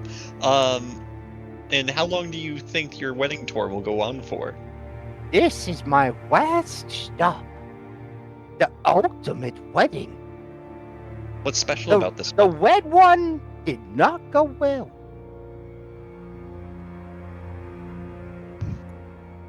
Why is this the last one? This one is for the history books. The biggest, most anticipated wedding in the multiverse. You see, this Strad fella, he's been trying to marry the same girl forever. And every time he fails and has to try again. But now that I'm here, I can help him make his wedding dreams come true. And if that were to happen, would you be willing to rejoin the deck of the Harrow? Of Right. course. Or at least come with us back to the court. The court is back in session? It's back in It is. session. That is very tempting. I will not leave until I have married someone in that chapel. You see a yellow exclamation mark after what he said? Married someone, not the bride and groom. Two someones at least. But not limited to. Obviously, it's going to be Strad Gonzalez. Yes, There's no honest. way it could go wrong this time. Not with me here. I've been traveling all of time and space and fixing all the timelines where weddings didn't go the way they were supposed to. This creature does have a pretty high deception. So if you want to sense motive, you can. I will. But Vladik kind of peers around and looks at Bella like, oh, nothing could go wrong. Hmm? You were concerned about your brother poisoning shit? Basha is really moving the puzzle pieces around and looking through the stained glass window where she remembered Jerry to be. It's like, okay, all right. Well, if everything goes tits up, I've got a backup plan. Alright, I'm gonna burn one of my hero points to roll us at advantage. Oh, roll with advantage? Alright. Yeah. Let's see. And this would be triggering my out card for sense motive. Oh, okay. Alright. I mean, he sounds pretty confident that he has been doing the right thing. You don't know who Kanye West and Taylor Swift are, but apparently he got them married. He got them to get married at an award show, no less. I fear for that world. Yeah. And then somebody named Princess Buttercup married some guy named Humperdinck. He made sure that went without, any problems. So, I mean, some adventurers tried to break in, but they just killed him. So, he feels like he's been fixing timelines left and right, y'all. This man's an agent of chaos. Nothing a good marriage can't fix. That's his policy. So, anyways, inside. Okay. So the dandies, the the band of dandies. They tell you, Jericho. Yeah, so here's the plan. You could wait to softly clap till the end. Alright. All right, listen. We've got a buddy from, let's just say, on high. He's gonna be showing up at some point tonight with a surprise. That surprise is smoking hot. I guarantee when he shows up, this wedding is gonna be derailed, and our old friend Irina can come back to the adventuring party. Wait, you want to end the wedding? Well, yeah. I mean, this guy, the Dark Lord. You're not supposed to say his name. Strahd? No! Oh shit! No! Oh shit! Oh shit! They all just scatter like cockroaches. Alright, well, I'm pretty sure I have to go kill these guys. What? They want to stop the wedding! We did. Just rude. I go, okay, alright. I stalk after them. Oh no. Okay. Well, they're only level 10. I guess off camera you could murder them one by one. Jesus. All right, so Stat, Sorry. We sure this is You the want- right? This is a good Jericho. you watch Jericho walk by and she just mutters like, I guess I'm killing again, as she walks by. Jericho, as you walk by, your muscle mommy radar goes off hard. She locks eyes with you as you walk by. I need you to give me a will save to see if you remember what you were trying to do. Oh, shit, okay. Alright, fair enough. Just- I will use a hero point on Okay, this. no, you're fine. You're fine. Like, Okay. you know, ma'am, and you just kind of keep going. And I twist my gauntlet, and I just kind of charge up some pyronite, and I just kind of shrug. I continue down the way. All right. Jeez. Off screen. All right, you They catch pirate you in catch Strahd's you catch him castle. on the stairs. He turns. He starts fleeing upstairs, and you exit to the next floor. Stack the deck. Zaluka says, during the wedding, I was hoping that we could sneak downstairs and free my husband. Oh, well. According to Lola, he is stored in the flooded dungeons beneath the castle. Oh, I don't know anything about flooded dungeon, but sure. I mean, if you're coming, Well, the three of us should be able to do it, right? oh, I'm sure. If you help me free my husband, I swear the wolves of the north will help you in whatever endeavor you're trying to do.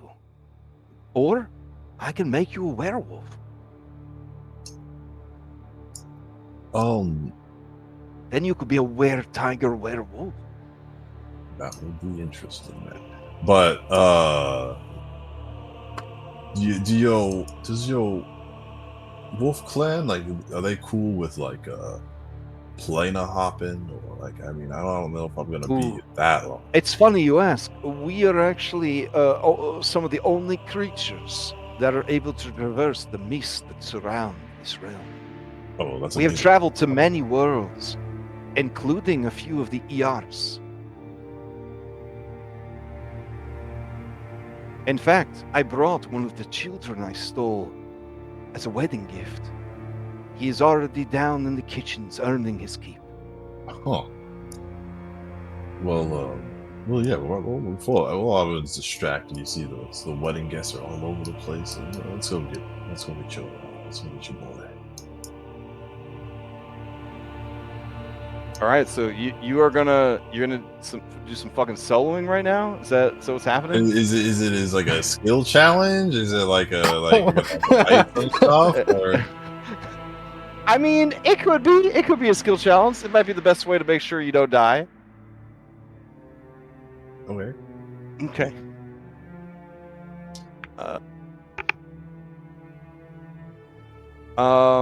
So she wants to leave as the wedding's starting. Are you suggesting to go now? Do you not want to miss the wedding? Is that what's going on? Yeah, I don't want to miss it just in case. Okay. All right. Lola says, "Hey, that's a good idea, because if we're not at the wedding, people wonder where we are." Mm-hmm. All right. So the three of you, Zaluka, Tyrannoskew, Goth, Lola Bunny, and you, Stack the Deck, are going to do a victory point challenge to try and save her husband. Oh, sure, yeah. Okay. Why do you, All right. yeah. We'll come back to you. We'll come back to you. It sounds so dire now. Well, I'm a little nervous for you, but it'll be fine. I know you've played Curse of Strahd. You know what you're about to do. You know what you're about to do. I know the area of the castle. I don't remember like what's in it. Oh, my sweet summer child. It's been a while, and it was with Scott. He loves us. Oh. No, I'm not gonna say it. Bella looks at Walter. We should get back inside and make sure they know that we can't let this wedding get ruined. True. Very true. Those dogs have been looking at us this whole time.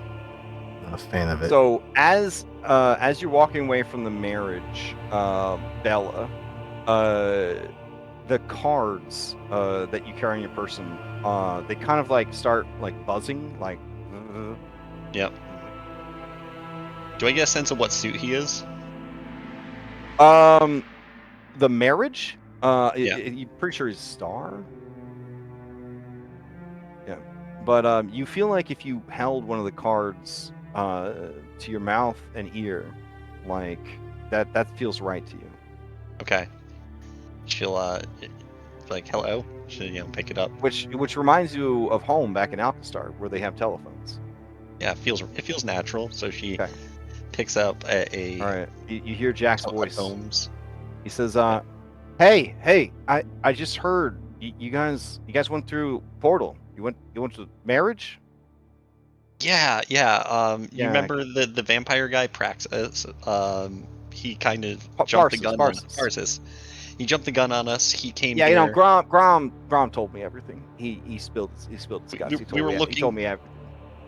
I wish he had told us everything. We don't exactly know what we're doing you guys here. can't know everything.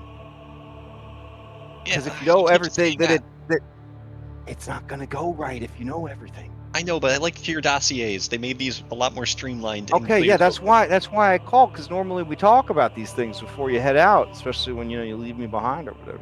It's fine. Yeah, we're sorry about that. No, this one is okay. I don't mind being left behind for this one. Bella, is that Jack on the line? Oh, you with Walter? You with OG Walter? Hey, OG Walter. Hey, Jack. Hey, listen. Military Walter wanted me to mention programming simulacrums. I just wanted to tell you, I'm really sorry about you getting turned into glass and shattered like that. That's been weighing heavy on me, man. Listen, I would never say this to anyone else, but I honestly still blame Jericho for your death. If she hadn't tried to do that ridiculous jump onto the Medusa head and then chutes and ladders falling all the way to the fucking bottom, we all would have made it out of there just fine.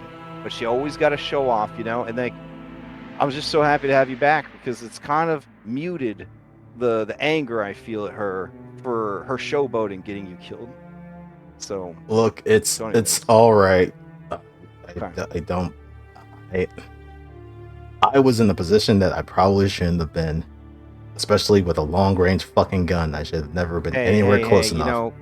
Crazy stuff happens when you're on an infinite staircase fighting a glass wizard on his dead girlfriend's floating Medusa head mount. I mean, it's just, plus the Lovecraft horrors were there. I mean, it was a lot. It was a lot. I mean, I appreciate it. Though Bella is kind of right. We would like to know things as much as possible. There was a mental note that Military Walter told me, that if there's anything that gets brought up that's from a secret, just to mention the player's guide and how it didn't come up until to recently. Something about a player's guide. I don't know what he's talking about, but he still seems a bit upset about that. Oh yeah. Listen, you guys weren't ready for that, you know? Like You know what? Whatever. You can take it up with him. So what's the deal with this card? Oh, right. Yeah. That's why I called the marriage. This guy's a real troublemaker. Okay. Yeah. Have you heard? Well, you probably haven't. Okay. So the Romans, they have this guy Cupid. Okay. He's always going around shooting these arrows at people, making them fall in love. And, you know, every time you've ever met someone that's like in love with a person, you're like, how could you possibly be in love with that person? Well, that's, you know, that's how that kind of stuff happens. So he's kind of like that, but like extra. He's convinced that any problem could be solved by getting married, and like he's been going around wrecking the multiverse with these weddings. Fortunately, he doesn't know this, but everybody could just get a divorce after he leaves. So like I've been sending the more, you know, bureaucratic versions of you guys to different timelines to just sort of like, you know, marriage counseling, you know, divorce lawyers, that kind of thing. Anyway, so we're trying to clean all that up. The thing with the Koopa kids is just a tragedy, though. They've wanted a mother for so long, and I don't know. Anyways, you can't let the Dark Lord marry the girl like that. That's not okay. Like, that's bad. Walter is gonna drag Bella over to this alcove before the rest of this conversation goes over. Yeah, so this guy, the Dark Lord, you can't say his name because if you say his name, he knows that you're talking about him. He hears everything you say if you say his name. It's really weird. So the Dark Lord, not Voldemort, that's fine. He was never really a threat to anybody except like some 12-year-old kid. But this one, the Dark Lord, this one's a problem. He serves a very important role in the cosmology of the multiverse. He has to stay in prison forever. His story, his curse, it's iconic. Okay, it gets people into adventuring. You know what I'm saying? Like, if he were freed and no longer cursed, if there was no longer, I don't know, a curse of Strahd, the amount of heroes in the multiverse would just plummet exponentially over time. And then, for all we know, heroism would die forever. Okay, some problems with that. Mhm. And then Walter will, making sure that we're not being overheard by some people, kind of talk about what he had listened through the door.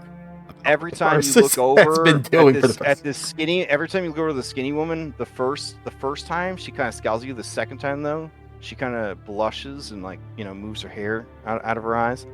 The third time, she make kind of like goo eyes at you. You'll just give her a very slight smile and then continue whispering to Bella and Jack. Okay. All right. So courses complications. So Parsons has been here for the past 6 months. The Cliff Notes version. Parsons has been here for the past 6 months, helping Strahd with all of his stuff. He's no longer connected to Vampire. Shit! You hear him scratch something out like on a piece of paper. He says, "Okay, well that's off the table. All right. There should be an old guy pretending to be like a foppish bard or something. He's actually one of the most powerful vampires in the multiverse. His name's Van Richten. So look for someone really unassuming that you're like, that could never be them." I think they mentioned something about a Van Richten having captured him, tortured them, and then I don't think it ended well. Shit. All right, you hear another as something else is crossed out. He says, all right. It's a long shot, but you could, I don't know how much time you have. When's the wedding? A couple hours. Oh, shit. No, like, oh, man. I was going to say, there's a guy in the basement. He got a hot-ass wife. She'd do anything to get him free, including give you a werewolf army that you could have wreck the wedding. But it doesn't sound like you got time for that. that's good because the traps around that guy's cell, that honestly, you know what? You shouldn't go down there. Whatever you do, don't go down into the flooded dungeons. All right. Okay, makes sense. Okay. All right. So Van Richten's off the table. There could still be his protege, Esmeralda. Do you see just a fine ass woman, tight leather clothes, eye patch? Have not seen a lady of that description here. All right. Not As he says that, you see coming around the corner a woman matching that description. Around which corner? Opposite of where you guys are at. Oh, okay. Oh, never mind. She mean mugs the Void Hounds, who let out terrified cries, and then when the owner of the dogs goes to say something, she gives her a look. She cringes away also. She looks like she's about to start loading up a plate full of mashed turnips and turkey. Walter, we should probably stop her from eating. Yeah, probably. That lady just walked into the courtyard. Will you? You know what? Anyways, don't let them get married. Don't let them get married. He has to be sad forever. That's the rules. He cannot be. But if you kill him, the whole world just resets. So. Oh, fun. That's real fun. Yeah, just all right. Just leave him as sad and broken as you can, and get the marriage out of there. All right, we'll talk to you soon. All right, bye. Do our best. Okay. I guess Bella and I go to talk to this eye patch lady.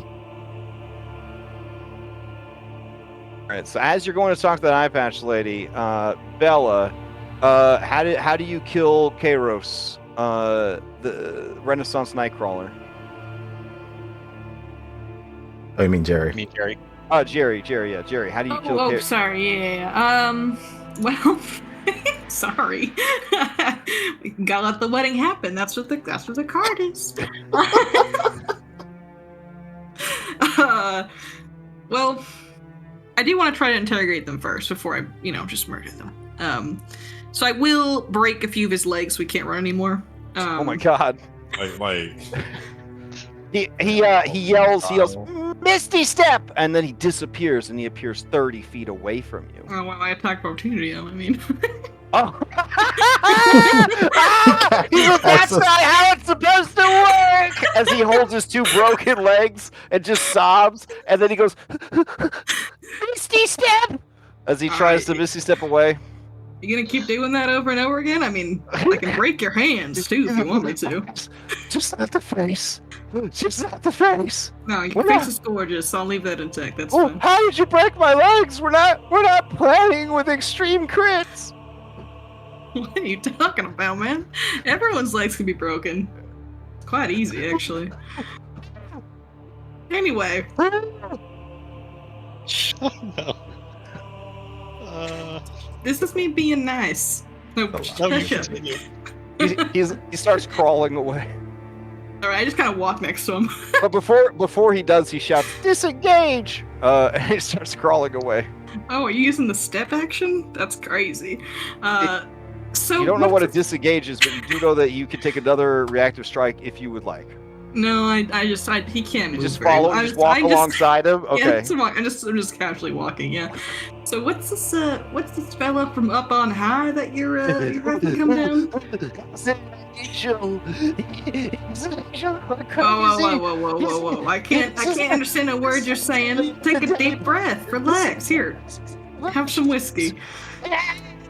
Oh, you need some whiskey? All right. Yeah. So you whiskey boredom? Is it not intentionally. Okay, all right. It's so strong. Yeah, it's from Alchemstar. So I don't know what that is. So speak a little slower for me. What are you bringing? There's an angel. He lives on the mountain in the old abbey. He calls himself the abbot. He's gone crazy because this place is so evil and he can't get back to heaven. And so he built a sex doll that looks like Irenia, and he thinks that if he brings it It interrupts the wedding and shows Strahd as sex doll in front of everyone. That Strahd will fall in love with the sex doll instead of Irania. That, after everything is your plan? That's it? Aren't you guys like adventurers? Well, I mean, adventuring's really hard. Yeah, okay, buddy. Alright, well, I pull out my We were heading flashcards. to a place called Fandelver. We were supposed to Oh. deliver some ore, and then our wagon went through a fog bank, and we ended up here. Well, that sounds mighty unfortunate He for says, you. look at me. I'm too beautiful for this place. And everyone here's so racist. They keep calling me a devil and throwing stones at me. Oh yeah, racism's still alive and well in every corner of the universe, huh? Apparently, not back home on the Sword Coast. We're in the 5.5 age of magic. Everyone loves everyone. Oh, damn, well, it's kind of like that too back in the second age of magic over in Galarian, so you know. Maybe that's a good thing. You say Alright. that, but in your heart, you know how they feel about undead. I'm just Well, depends saying. where you are. Alright, well, my flashcards tell me it is not good to kill someone who is not able to fight back. So, I will not be slaying you today. Congratulations. But you broke my legs. Yeah, that wasn't on the flashcards, so that was fair game. So, Now I'm gonna miss the wedding. I can't No, make it down these stairs. No, don't worry about it. I don't think you'll miss much anyway. What do I got in my inventory for Look, you? there's a balcony. I can just watch from up here. Oh, sure, yeah. Do you wanna... What do I got for you? Do you want some... what do I got? Oh, I got a bomb. Do you want a bomb? Will that make you feel better? He says, no. Do you have a healing potion? I can just splash it on my legs and they'll be better. Yeah, I do got heal potion. Oh, he disappeared to the next floor. Do you want Okay, to go to the bye. next floor with him? Yeah, up at the balcony. I want to see if it might be a good viewing spot, and Okay. keep an eye on the other dandies. All right.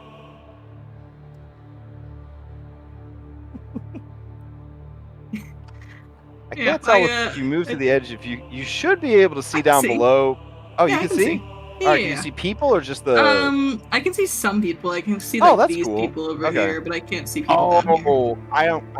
I have vision turned off because on this size levels map, if I was using vision, I wouldn't be able to move. So. That's okay. Okay. Cool. I can. Yeah, I can he imagine. climbs up into this chair. He pushes the desiccated corpse out of the chair. It falls to the ground, shatters into bones and dust, and then he kind of lays down, curls up in the chair. I kind of palm my healing potion. I just kind of toss it back and forth between my hands. He looks at it desperately, I just pretend. but I not don't too see him. desperately, because he's a 5th age of magic character. He knows he'll just go to sleepies tonight, and he'll wake up and he'll be 100%. The legs are fine. Yeah. Yeah, he's not too Yeah. worried. This is the first time he's ever had broken bones in his fucking life. His DM doesn't play with the fucking crit rules or injury system. What's this guy's name over here? I don't think I ever asked. He introduces himself as Kairos. Kairos. Yeah. All right, Kairos. I'm Jericho. Nice to meet you. We can watch this wedding here together. Am I your prisoner? No, you're my best friend now, which might be a little worse. As you say that. I smile at him devilishly. I know what this means. Damn. All right. And I hang out here with the broken leg man, and we can watch the wedding. All right. So, back to Stack. Stack, you guys head out on your mission. Okay. For the purposes of this, I'm just gonna tuck you guys to the corner here, and we'll theater of the mind it. Even though I have every floor of the castle perfectly mapped out. But It's very since spicy Patreon. That's very... oh man, what are you talking about? I built this, bro. I built this. This is a heroic map, but it's modified with this less fucked up chapel. They cleaned up the chapel just for the wedding. All right, victory point challenge: the Drowned Howls of Ravenloft. This is a level 14 extreme difficulty challenge. Yep.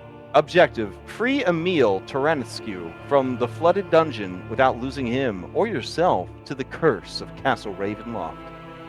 You must accumulate 16 victory points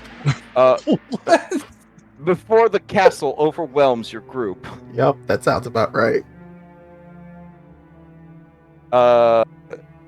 It's crit. That doesn't actually succeed though. That just is that. That's just to survive. Yeah, you need 20 to win. And 3 failures? At 10 to 15, you'll have a partial success. A 20 is total success. If you get less than 10 total successes, your party is lost and you will be cursed forever. Okay. Okay.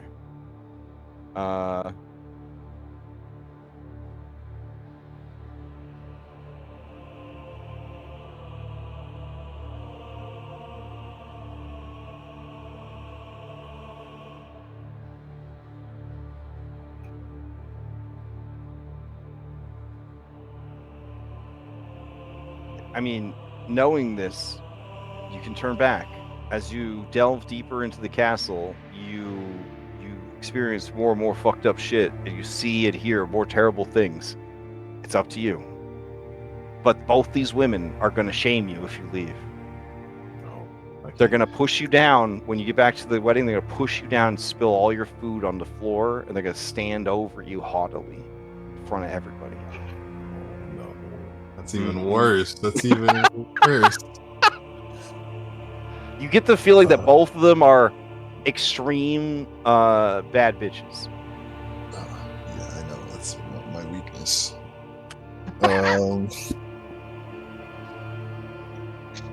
Oh, here, I guess I'll put on tense music for you. All right, let's see. Well, I don't know. Are you gonna go for it? Yeah, no. I mean, if they're down, if they're like, do I feel like they've got the stuff for this? They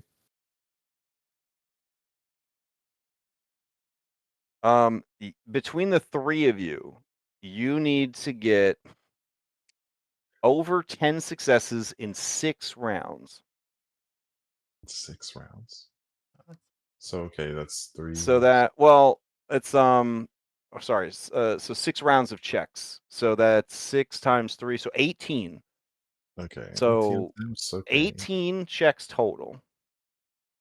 But 20 was a success. 20 is a complete success. Oh, okay. No casualties, no curses, no baggage. All right. Let's go for it. Let's. Oh man. Okay. It's like, yeah, he's with them, and it's like, all right, we can do this, right? I mean, they think they can do it. All right. All right. Okay. So, I will throw the 3 of you into initiative. I guess the rest of your party will cheer you on, or we'll do like a round of checks. We'll go to the rest of the party. We'll come back. We'll do another round of checks. That seems pretty good too. Okay.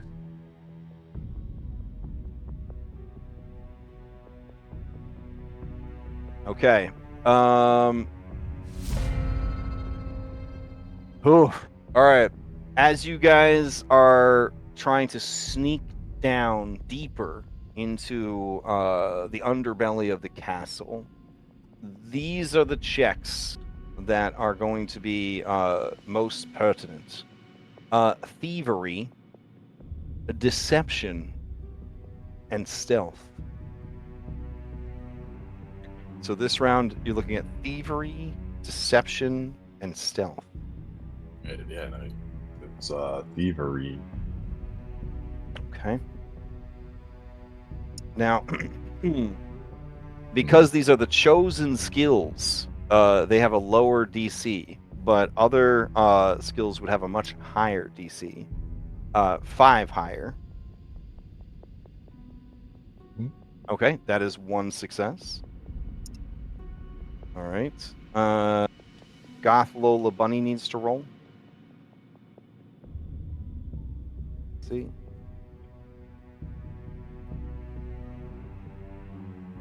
Goth Lola Bunny is gonna roll thievery check.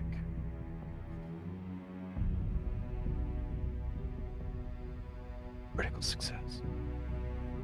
2 successes. All right, and then Zaluk is gonna roll. She's gonna roll stealth.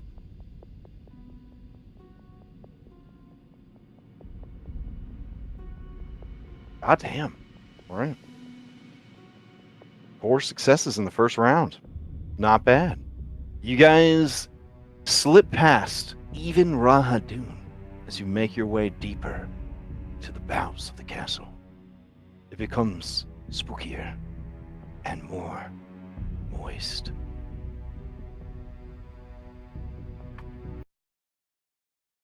Okay. Let's see.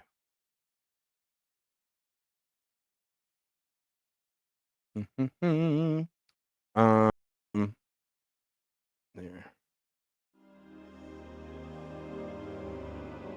All right, back upstairs. Vala and Walter, what are you guys up to? We definitely approach. What Esmeralda was the name? Okay, yeah. And you can What? see that she looks real excited about this food. She's eating just with her hands. She's taking a big old piece of turkey meat. She's rubbing it in that mashed turnips and gravy, and she's like, like getting ready to put it in her mouth. Bella will approach and be like, "Excuse me, before you eat, may I have your attention for just a moment?" She says, a halfling? Ah, you must be an outsider, just like me. You are not wrong. From what world do you hail? Wait, who do you turn to? You turn to Bella and say, really? No. Walter just said, she had said outsider. Walter just kind of remarked, we've been hearing that term lately. Oh, Esmeralda says, yes, this world is apart from others, and it is only outsiders who can change the course of events in this hellish place. Interesting. I am known as Esmeralda de Avenir. I'm a planeswalker. We share that in common. We too are traveling the plains, and we are here, hopefully, to change things for the better of the multiverse. And She says, we're seeking out. You hear her stomach growl, and she says, I have been on the road a long time, and this food is delicious. Hold on, it may be poisoned.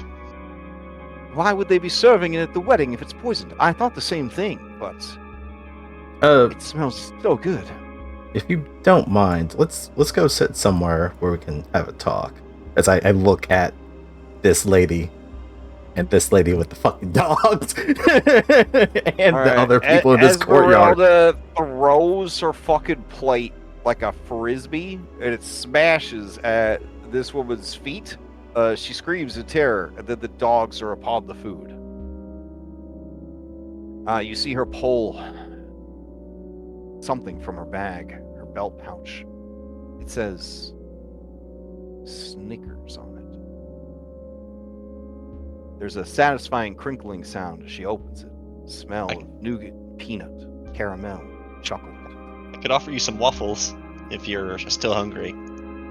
She says, are they fresh? Or are they those like cold waffles that are like a pastry? No. She opens up her mithril waffle iron, and there's just a fresh waffle on it. Oh wow! When you do that, Morgantha looks over at you guys, like, "How dare you? How dare you?" Yep. Can we move off to the side somewhere? All right, where do you guys go? I don't fucking know. Oh, Anywhere but Esmeralda here. says the garden should be safe. There were some carnivorous plants, but I killed them. Okay, Oh. yeah. That's good to know. The attendant had said it was dangerous, but All right, she grabs you, Vladik, and she fucking shoves you in the corner. Okay. Was that needed? She says, "Oh, hello, little goblin." And Ilya, Winky Face, says, "Oh, you're very tall and muscular. Do you have a boyfriend? My son is in the market." Brahma. we've talked about She this. she looks at you two like, "Help me out here, guys. You know, come." So All right, fine. Maybe. Alright. Do you have to grab me and put me in the corner right now? She said, "Well, I was going to shake you down and sense your motives, make sure you weren't trying to trick me, but then I got distracted by this cute goblin." you're definitely allowed to pin me anywhere. But we do want to talk business, as I think that our goals align. All right. Are your goals to slay Strahd von Zarovich, free this land from darkness, avenge your fallen master who was captured by said individual? Well, Maybe It not is our- slay him, but definitely make him unhappy. we were told that slaying him wouldn't actually achieve anything, that it resets a cycle, that is, the... That's crazy. Perhaps. We don't have a lot of context. We just got here, but all we know is this wedding can't go off as intended, and we know that there are Of forces course at not. play. That poor girl, Irenia, she's had such a hard time of it. Her father killed by the redhead bitch, and then, what's her name? Anastasia Karlova. And then, when her brother, Ismark, tried to get revenge, he formed his own merry band of adventurers, and he stormed the castle. That didn't go well. Wait, hold on. Clarification. Which redhead? The sleepy one or the one with the bitch face? Well, this guy, they say you're supposed to say the Dark Lord, but I'm not afraid. Strahd von Zarovich, he loves redheads. Yeah. She looks around and says, "Don't let that scare you." Right. No, I'm just saying because we've met two redheads. I think vampires. You think you see said redhead duckface looking out the window? No, it's the one who makes this face as she pouts out her lips at you. Oh, her. Okay, she was by the altar. Yeah, not the sleepy one. Okay. The intel that I have is that the sleepy one just sleeps all the time. Apparently, they roused her for this occasion. All right. But in battle, be careful. Her sleep curse is contagious. So you are here to disrupt this wedding, and I think that we can help each other. Kill every fucking thing in this castle. Hopefully not us. Hopefully not us. We'll see how it goes. Wait, you said you had a master? Yes, the great Van Richten. Oh, we heard about him. yeah. We had a tragic tale, the two of us. He murdered my entire family, and I sought him out to be my teacher of the arcane and the occult arts, that I might follow his path and hunt the evils of the world. You see, my people, they had been servants of a local vampire lord, and they had trafficked his son to that vampire lord's supper table. When Van Richten finally tracked down his missing son, he found the boy had been turned to a vampire. What's worse is he had to slay his own son to spare him from an eternity of evil. Such was his rage at what had happened that when he discovered my people's involvement, he committed to them such atrocities. It hurts my heart to remember them. This place is so fucked up. Oh no, this was like Darkmoor. It's like our hometown. This didn't happen in Barovia. No, we're like one demiplane over. So we're like just as spooky, but like we have like this guy called Aslan the Lich instead of Strahd von Zarovich, and he's actually a pretty decent guy. He just kind of like he likes, law and order and prosperity, sort of thing. Sometimes liches aren't that bad, she says, kind of in a weird defensive tone. She says, "Oh no, of course not. I mean, I still intend to slay him one day. It's rumored that this Aslan and Strahd used to be roommates." She makes air quotes. Yeah, I'm not exactly a fan of undead, but okay. Neither am I. They all deserve extinction. So there's two parties here that are trying to work against our goals. And I was hoping that maybe you would help us deal with them, and then we'll help you. But what are your goals? So Make sure there's this doesn't happen. Well, so the guy he that can't might get married if he's dead. Yeah, but the But problem then- with that, the world resets. You say that, but it just doesn't seem possible. try to suspend Though- your disbelief. Though I have had on occasion strange dreams of deja vu. In one, I just kept falling over and over till I died. In another, I was journeying with just the biggest group of assholes. I mean, like the biggest group of the biggest assholes I've ever met. I was so glad when I woke from that dream because the very end, I fucking left. I couldn't be around those people anymore.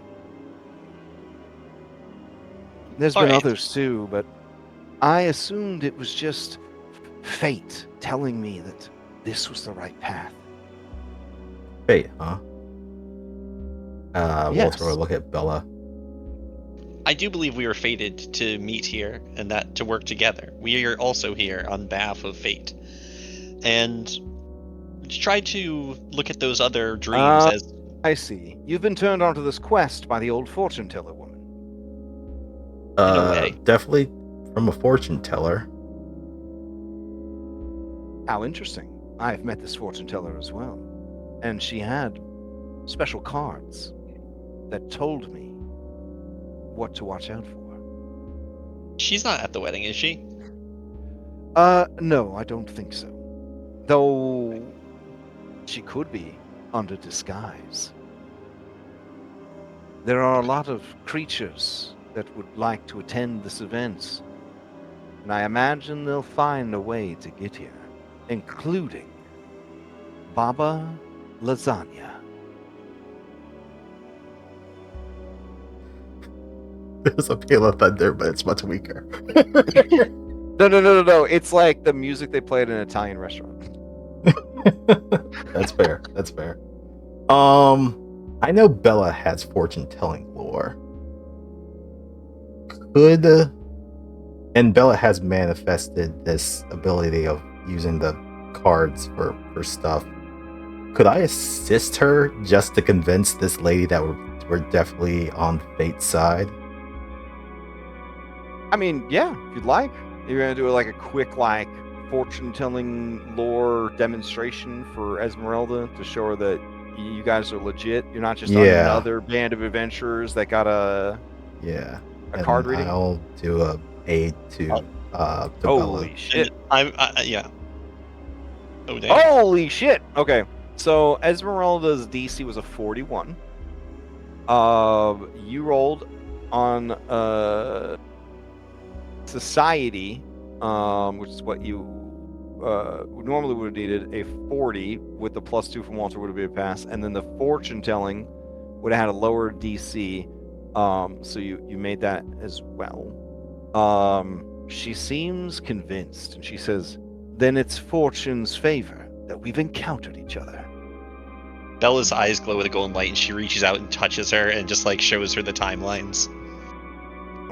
Okay. She says, Yeah. "I am aware of the broader multiverse, but this is incredible." There's also a slight shimmer in Walter's eyes. Definitely not as strong, but it's there. We didn't come here. And then Brahma says, "When we're done here, you should come back home with us and meet my son. He's with a big fat hussy right now, and she's a gold digger. She's after all the money he made as the drug kingpin of Alkenstar. I know it." Grandma, she's a nice lady. "She's not even a lady. She's some kind of weird god. And so is Grom now. And she's They're- obsessed with babies. It's only a matter of time before she's knocked up with my grandkids. And then what am I going to do? They're going to come out looking like orcs." I'm not saying that that's a bad thing, but speaking of others, we're not the only 3 that came here. We came with a group of other people. She says, "But you split up inside Castle Ravenloft? You must be incredibly powerful."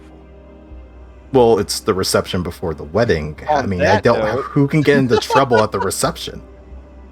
Upstairs at the balcony, Jericho, what are you getting up to? We've been here for like 5 minutes. What could go wrong? And then I 10 minutes. said, "Draxos, you're kind of just a friggin' nerd." And I don't really think he really got it, but I must say he's kind of pathetic as a guy, you know? Ears are kind of rolling down his face. He's like swallowing like the cries from his broken legs that he's never experienced in his entire life until today. And he's just like, yeah, he sounds like a real jerk.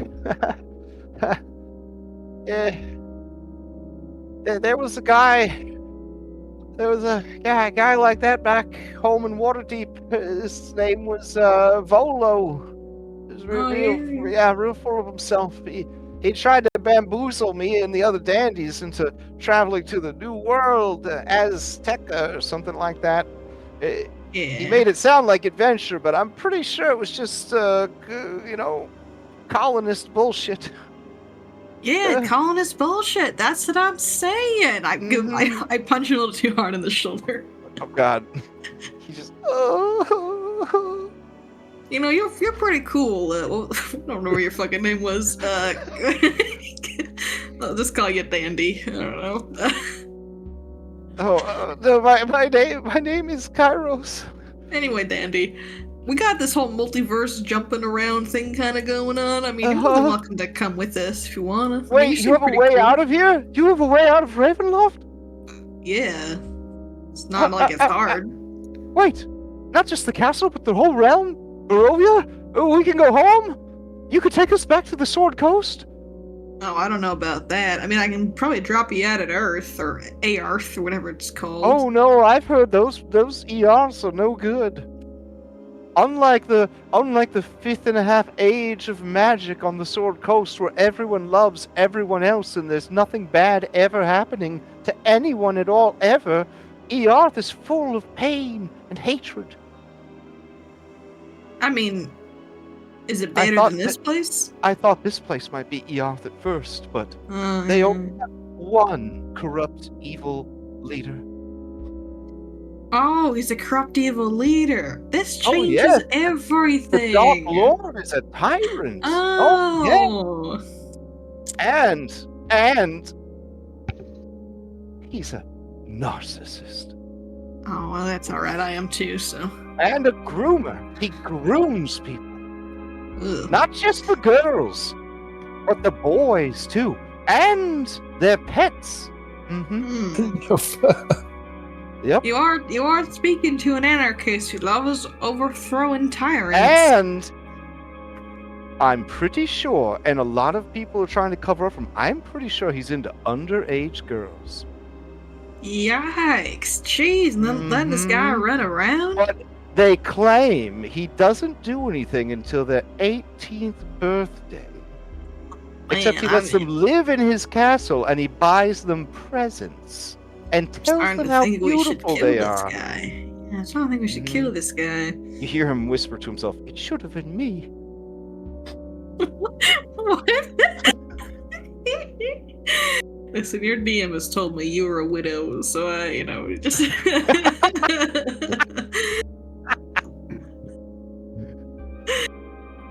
Yes, and why shouldn't I marry again for money this time? I married for love once, and I got my heart broken. All right, well, there's lots of people for you to marry, I'm sure. Like, look around. What about one of your dandy friends? They're so know. self-obsessed. Oh my god, is this inter-party conflict? Yeah, you think? Jeez, man, I'm sorry about my party, and I don't got any of that. We get They along. So. Really? Tell me all about how you and your party get along. I would love to hear about such a fictitious party. I doubt there's a single adventuring party in the multiverse that gets along.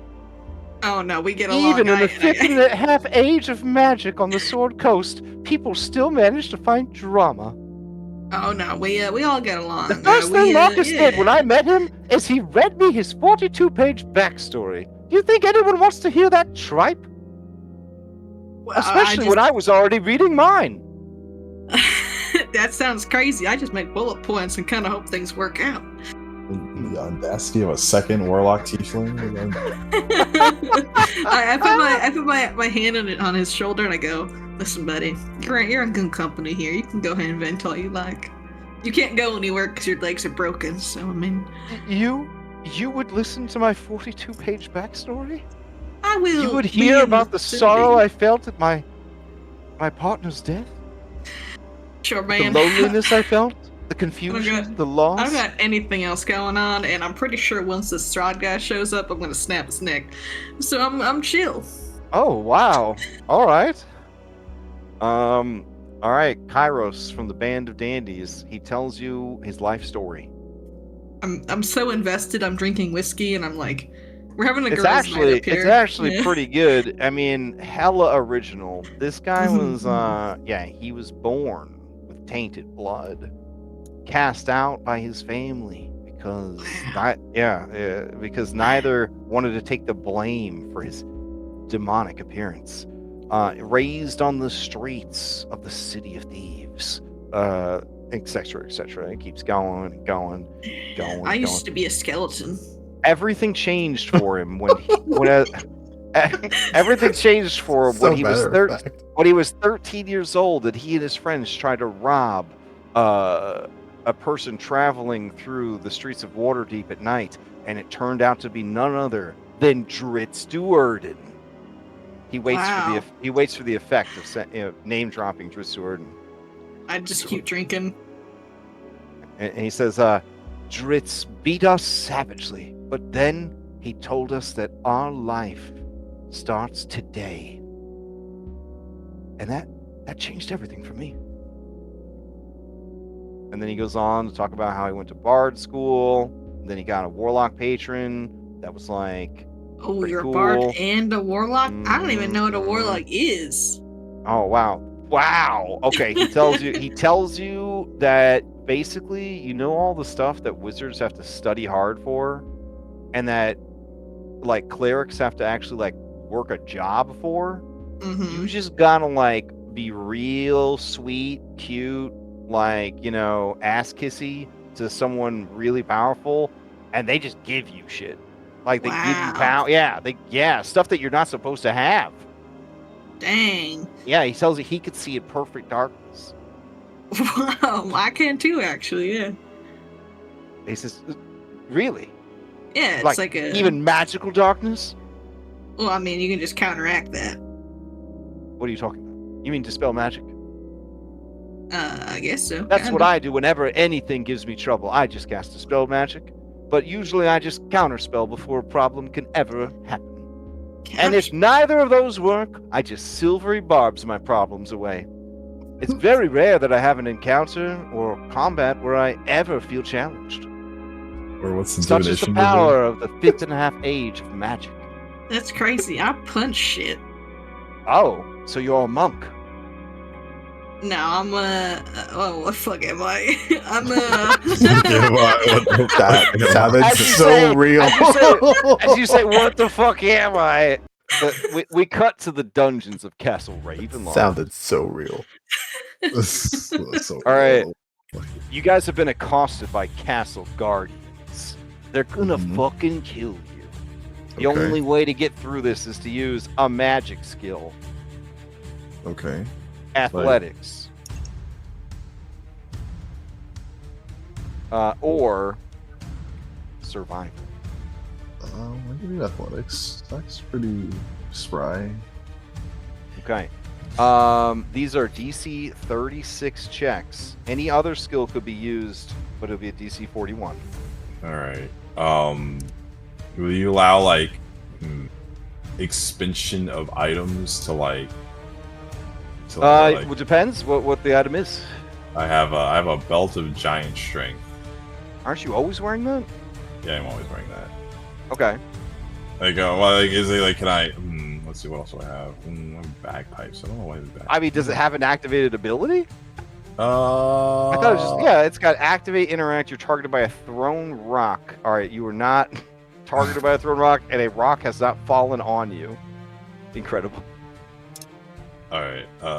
Okay, that's fine. I'll roll athletics. Okay.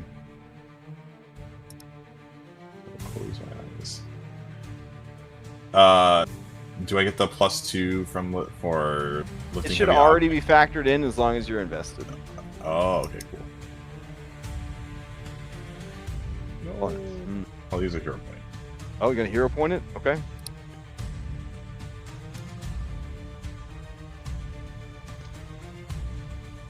God damn. Okay, success.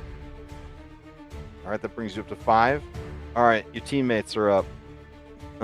Let's see. So Luca looks around. Problems need to be solved with violence. Athletics check. That's just gonna make it. Alright. Alright. Goth Lola Bunny. Problems are always solved with athletics. No! Alright, she doesn't make it. That's fine. That's fine. You guys are already at 6. You only need to get 11 to pass, 20 to super pass. And it's only been 2 rounds. All right, give me the highlight of this part of your journey, where you were fending off guardians of Castle Ravenloft. What was the coolest thing that happened? The coolest thing that probably happened is that they're probably being chased by some like large golem. And, Okay. There's no shortage of those. Yeah, and like it's like tearing down large columns of of the castle, like throwing it at them. Oh shit! And, Okay. And Stack's like, he's doing his cat thing where he like jumps out of the way, and large muscle lady, she just throws it back at them. She like picks up a marble column and just kind of like whacks it over the head, like collapsing it. There's a lot of like Lady Tsunade going on over there. Mm-hmm. Okay. Nice. And then you guys escape. yeah. You guys escape from the golems, or do you? Just We just sure. Oh, okay. Hell yeah. All right. I don't know what Lola Bunny's specialty is, but she just seems to be incredibly spry. She also has a jaw attack that is agile, deadly, 2d12 finesse, unarmed brawling. Oh, pretty good. Yeah, but she doesn't use that against the golems because it causes 3d10 bleed, and golems are immune to bleed damage. So instead, she produces from her her pouch, her spacious pouch, a black and orange sphere. And she throws that black and orange sphere, and it bounces off of the targets, but does a decent amount of damage. Okay. Back upstairs. All right. So you guys are having your secret meeting.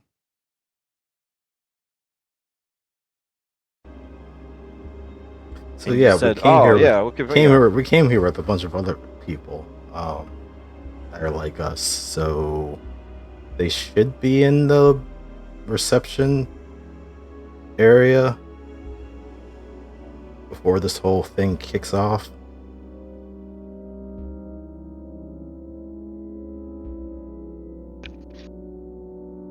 Miss Esmeralda, do you happen to know the layout of this castle well? Unfortunately, I don't know it as well as I would like. There is a place called the Amber Temple. And inside one of the rooms in the Amber Temple, I discovered a dollhouse. The dollhouse was allegedly a perfect replica of Castle Ravenloft. However, the castle is a living thing. There is a beating heart of red crystal in the tallest tower. This allows the castle to shift and move the rooms and floors, always changing it. I doubt what I found in that ancient evil place would serve as any sort of true map now. That sounds horrible. Oh yes, the place was riddled, I mean fucking packed with just flame skulls. An unreasonable amount of flames. So many fucking flame skulls. Like, it was... I can't...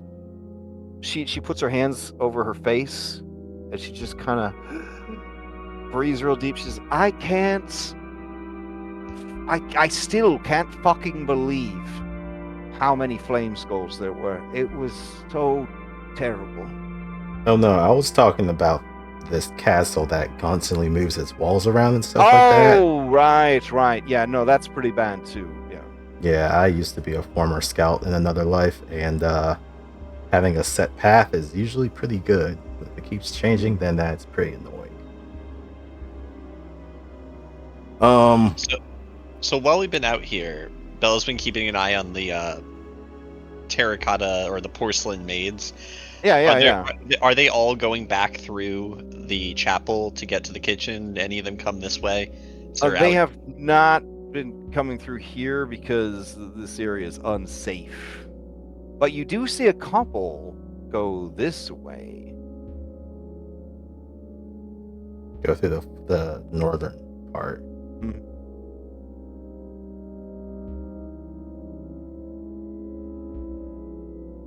Maybe there's another staircase there. We gotta get Beckett under control. If we let him continue to be a loose wild card, he could cause problems. As for us. Esmeralda says, Beckett, are you referring to the Hell's Baker? How do you know of him? Well, I've been doing my best to stay informed. As she says that, you see her look, and they're like a fucking raven, like flies and perches like on the roof. She gives it a bro nod, and it gives her a bro nod back. I've been trying to stay as informed as possible about the events within Castle Ravenloft. And apparently, this Hell's Baker has arrived recently on the scene and been providing a great deal of support to Stradvan Zarovich and his efforts, as well as his new lover, Parsis. Parsis is not a true vampire, but a Dhampir. He arrived about 6 months ago. Allegedly. I myself have only been on the scene for about 5 weeks. I came here seeking my master, for even though he told me we can never travel together, for he was cursed by his heinous deeds, to never, ever have any friends. I don't care. I was going to come hang out with him anyways, because I knew this was really important to him. But then I came too late and he was already dead. Now I'm going to avenge him or die trying. Right. Cool. Do you have like a plan? What were you planning? I'm to not do? worried at all because I have this protection from the gods. And she shows you a locket that she wears on a chain. And she says, the patron saint himself watches over me, protects me from harm. She opens it, and you see a man wearing glasses. Yep. In the background, a mural of adventure. She sighs, and then she kisses the locket, closes it, and tucks it back into her armor. Does this man give off the same energy as that other game designer that we met in the game store? Yeah, it That's kind of so has that same, has that same sort of like divine fated being sort of vibe to him. Yeah. There's a Gotcha. flash of familiarity, something she hasn't felt in a long time. Yes. As long as Crawford looks after me, nothing could kill me. I see. Lucky you. But yeah, what Vasha said. What's your plan to deal with this whole situation? Oh, I don't know. I thought maybe about tracking down the girl, Irenia, and chopping off her head. Then chopping off her body. That seems extreme, but it would definitely upset Strahd. Well, it would ruin the wedding. Would. That's Then definitely He would be on the back foot after that. He would be so angry, like real upset, and I would use that to my advantage. Okay, Dude. It's a shame. I had hoped to break his bonds of power to the one known as Vampire, but when I went through all the trouble of traveling all the way up Mount Gacchus and all the way into the Amber Temple, and then down into the Amber Temple, Vampire had already been slain. Some fruity skeletal lich was there, and he thought he was trying to sell him Girl Scout cookies. It was a whole thing, but I managed to coax out of him what had happened. Apparently, Parsis had come and defeated Vampire, which is no mean feat. This Parsis must be crazy powerful. Hmm. If only I knew what he used to defeat Vampire so easily, I would add it to my own arsenal. So circling back, you said Hmm. after you kill the bride-to-be, that would put the Dark Lord on the back foot for you to then do what? To kill him, I would fight him. Okay, so you're still thinking about the So, slaying plan. so Walter, this woman's pretty tough, but from what you understand, there's no amount of Jeremy fucking Crawfords is gonna protect her, because what she doesn't know is that she's not in the 5th and a half age of magic anymore. Yeah, I was kind of thinking that. God. girl, She's you're a- no she's longer a- in Kansas anymore. She's at She's the second age of Galarian right now.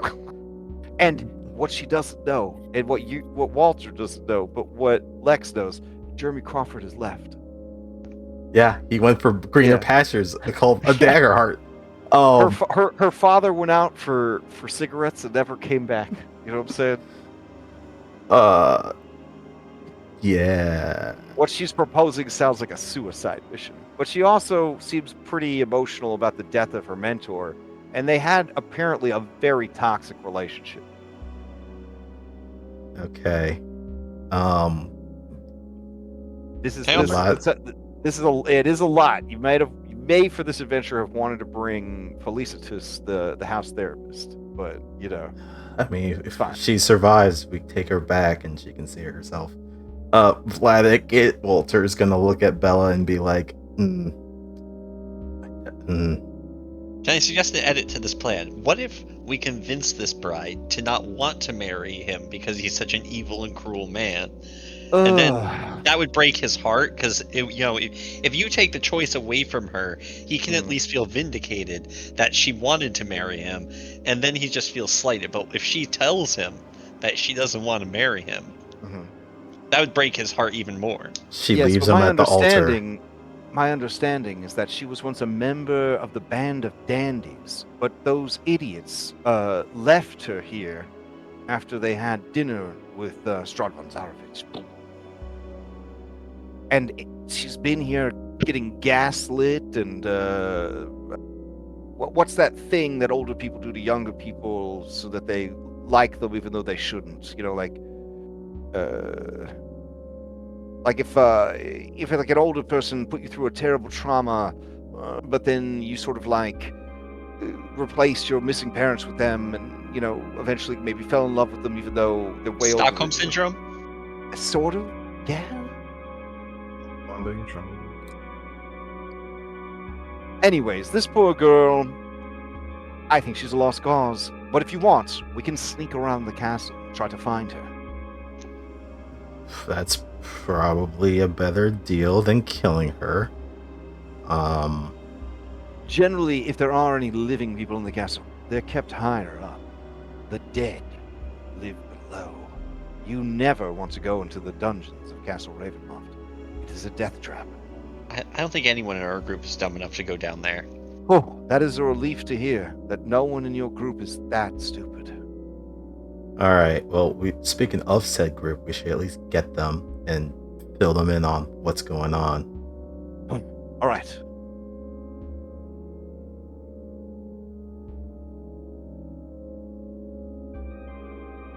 And I guess we go into the room and see none of our companions are in there.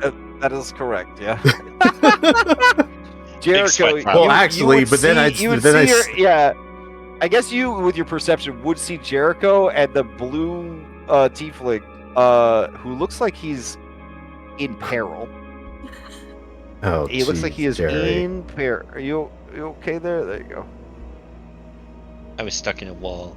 Oh, it happens.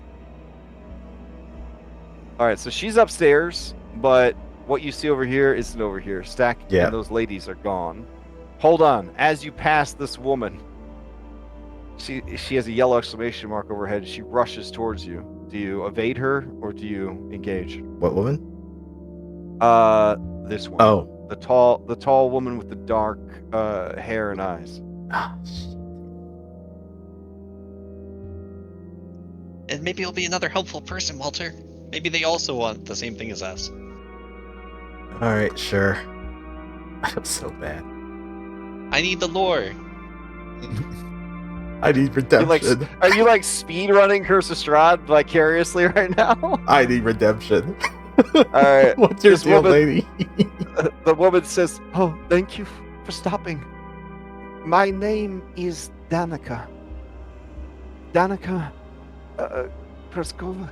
And Dorakova. Danica, there's so many last names that sound the same. She says, my name is Danica Dorakova. I'm from Vallaki. I am here with my son. He is being forced to perform the service of ring bearer in the wedding." You mean the kid that was here earlier? Yes. I think he wandered outside to get some pastries. Oh, I think I see him. I am so scared that something is going to happen to him.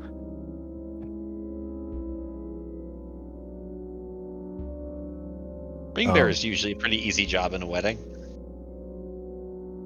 But you think that he's being forced to do this? Yes. They told him that if he didn't do this, they would kill his entire family. His little brother, me, his mother, and my husband. He is home with my youngest. I volunteered to come and chaperone him here. My father-in-law,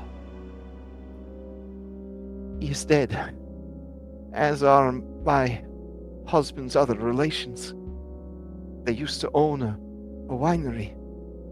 in the western part of Barovia, but it was destroyed by the druids when they raised their terrible golem, Winter Splitter. It wouldn't have happened if the band of dandies had been worth fucking anything. They're the worst adventurers I've ever seen. She wipes some tears away. We really had hoped that they would do something. We even loaned them 200 gold. It turns out they didn't go to check in on the winery. They just went down to the lake and just drank it all. Not the lake, but the money.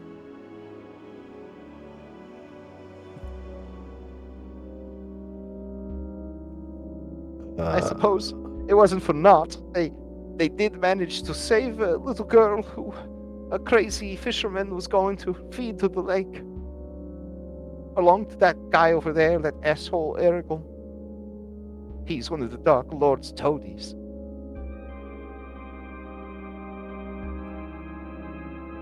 Anyways, you're small like a child. Could you help me save my boy? And then you could dress up as him, and you could be the ring bearer. That's an idea. Certainly is an idea. I don't know if I could pass off as him, but I think we are going to do something that will hopefully end with him being saved. It's just the ring bearer is going to be so close to the altar, and I have a bad feeling. I am Vistani born. I have the second sight. I know that something terrible is going to happen at this wedding. I do not want my boy to be in any part of it. I'd like to cast a spell. Okay, what are you going to cast? Augury. Oh, I'd like to know if I decide to be the ring bearer, is this going to go well for me or poorly All right, for me? so you're like, give me 10 minutes to think about it, and you sit down real quick. You sit down on the pew. All right. Hum to myself. While she's saying stuff like Vistani born, do I see anything on My DC Esmeralda's is much face? lower. Sorry. Oh, sorry. I have like a DC of 2. Hold on, I got a new ability that lowers the DC Oh, damn. for. Sorry, one more time. Let's see this one. And then Oh, wow. Okay. And your legendary fortune telling? Yes. Okay. Wait, no. I think I'm just master shit. Yeah, legendary is at level 15, so we're just shy. Oh, of it. okay. Gotcha. Okay. You gain a vague glimpse of the future. Blah blah blah. Okay. Okay. All right. It might stack with this, which does the same thing. Oh wow. Okay. All right. You actually think that that'd be a pretty good idea, because that boy is gonna try to punch Strahd in the nuts and get himself killed. Like, no bro. Like your hero card reading just tells the story of Bram Mardukov. When they say present the rings, he just punches Strahd in the fucking balls in front of everybody, and then he is slain. You also sense that you would be in an ideal position to do whatever needs to be done. Okay. I mean, I feel like that's a pretty damn good backup plan. It is. So as the golden light fades from her eyes, she looks up at this woman and says, I will try to do my best to take the place in the ring bearing service. Thank you. If you can save my boy, I can share my dark gift with you. What is that? Oh, I'm a were-raven. I turn into a bird.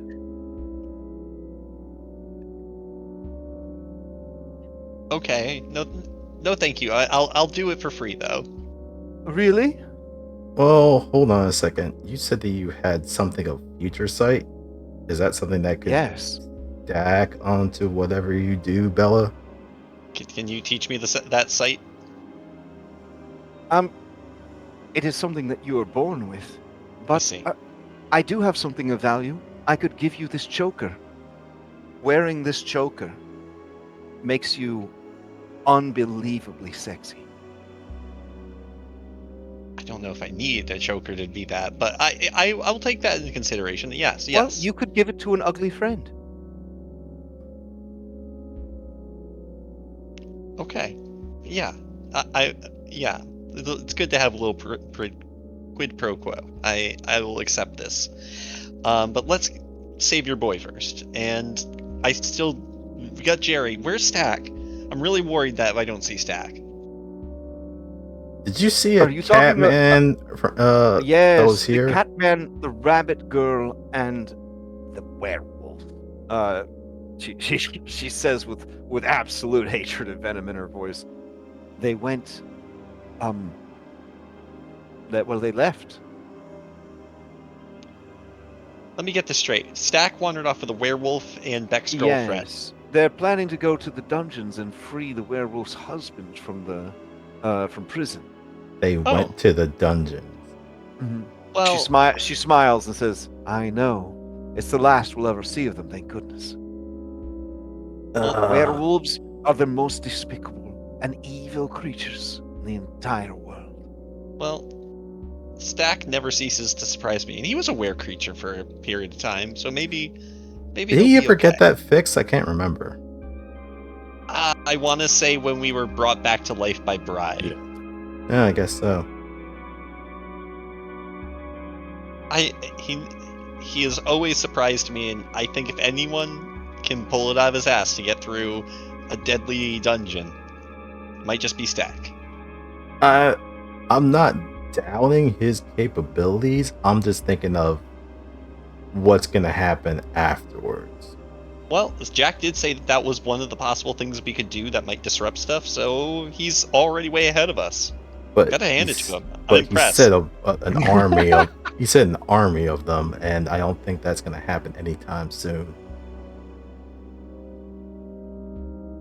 Not within what, maybe an hour or two before this all kicks off.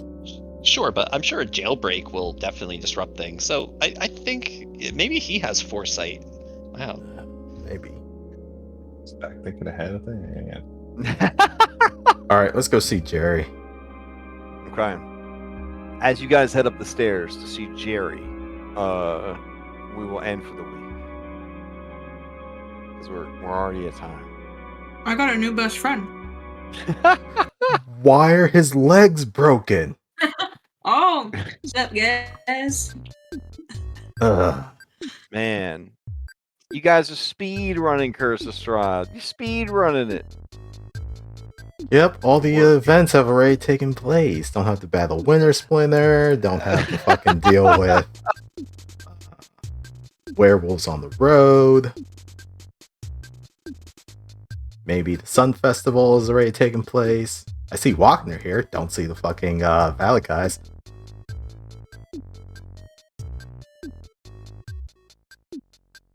Yeah, Crash. Yeah. Where's my favorite I NPC? also from see Crash one of Strahd? her boys. I don't see the other one. Well, the other boy didn't make it during Oh. the civil Oh, during the yikes. Valaki Civil War. Yeah, in this timeline they pronounced it correctly. It's the Valaki Civil War. How sad for him. I know. Sorry, you were saying, But Jerry. all the Valakoviches died though. Yeah. No. Yeah, it turned out Victor. that Victor had kidnapped Wagner's daughter. It was keeping her as a cat girl in his attic laboratory. It's all right. OOC to try and cure her. But you know, But of course, history is written by the victors. You know what I'm saying? Yeah. So, But not that Victor. damn. Damn. Yeah, I mean, it's going great. Things are going great. So, you have a lot of plate spinning now. A lot of plate spinning. I don't know what you're gonna engage with, but you know, you got options. Oh, dude, I'm just chilling. I'm just chilling. We're hanging out. Hanging out. You kidnapped that man. You kidnapped that man. I didn't kidnap him. He walked over here himself. Well, Oh my crawled. god. Now we're just bad money. You sure? It's like, Oh, man. I found him, gonna take care of him forever. When I found him, he was like this.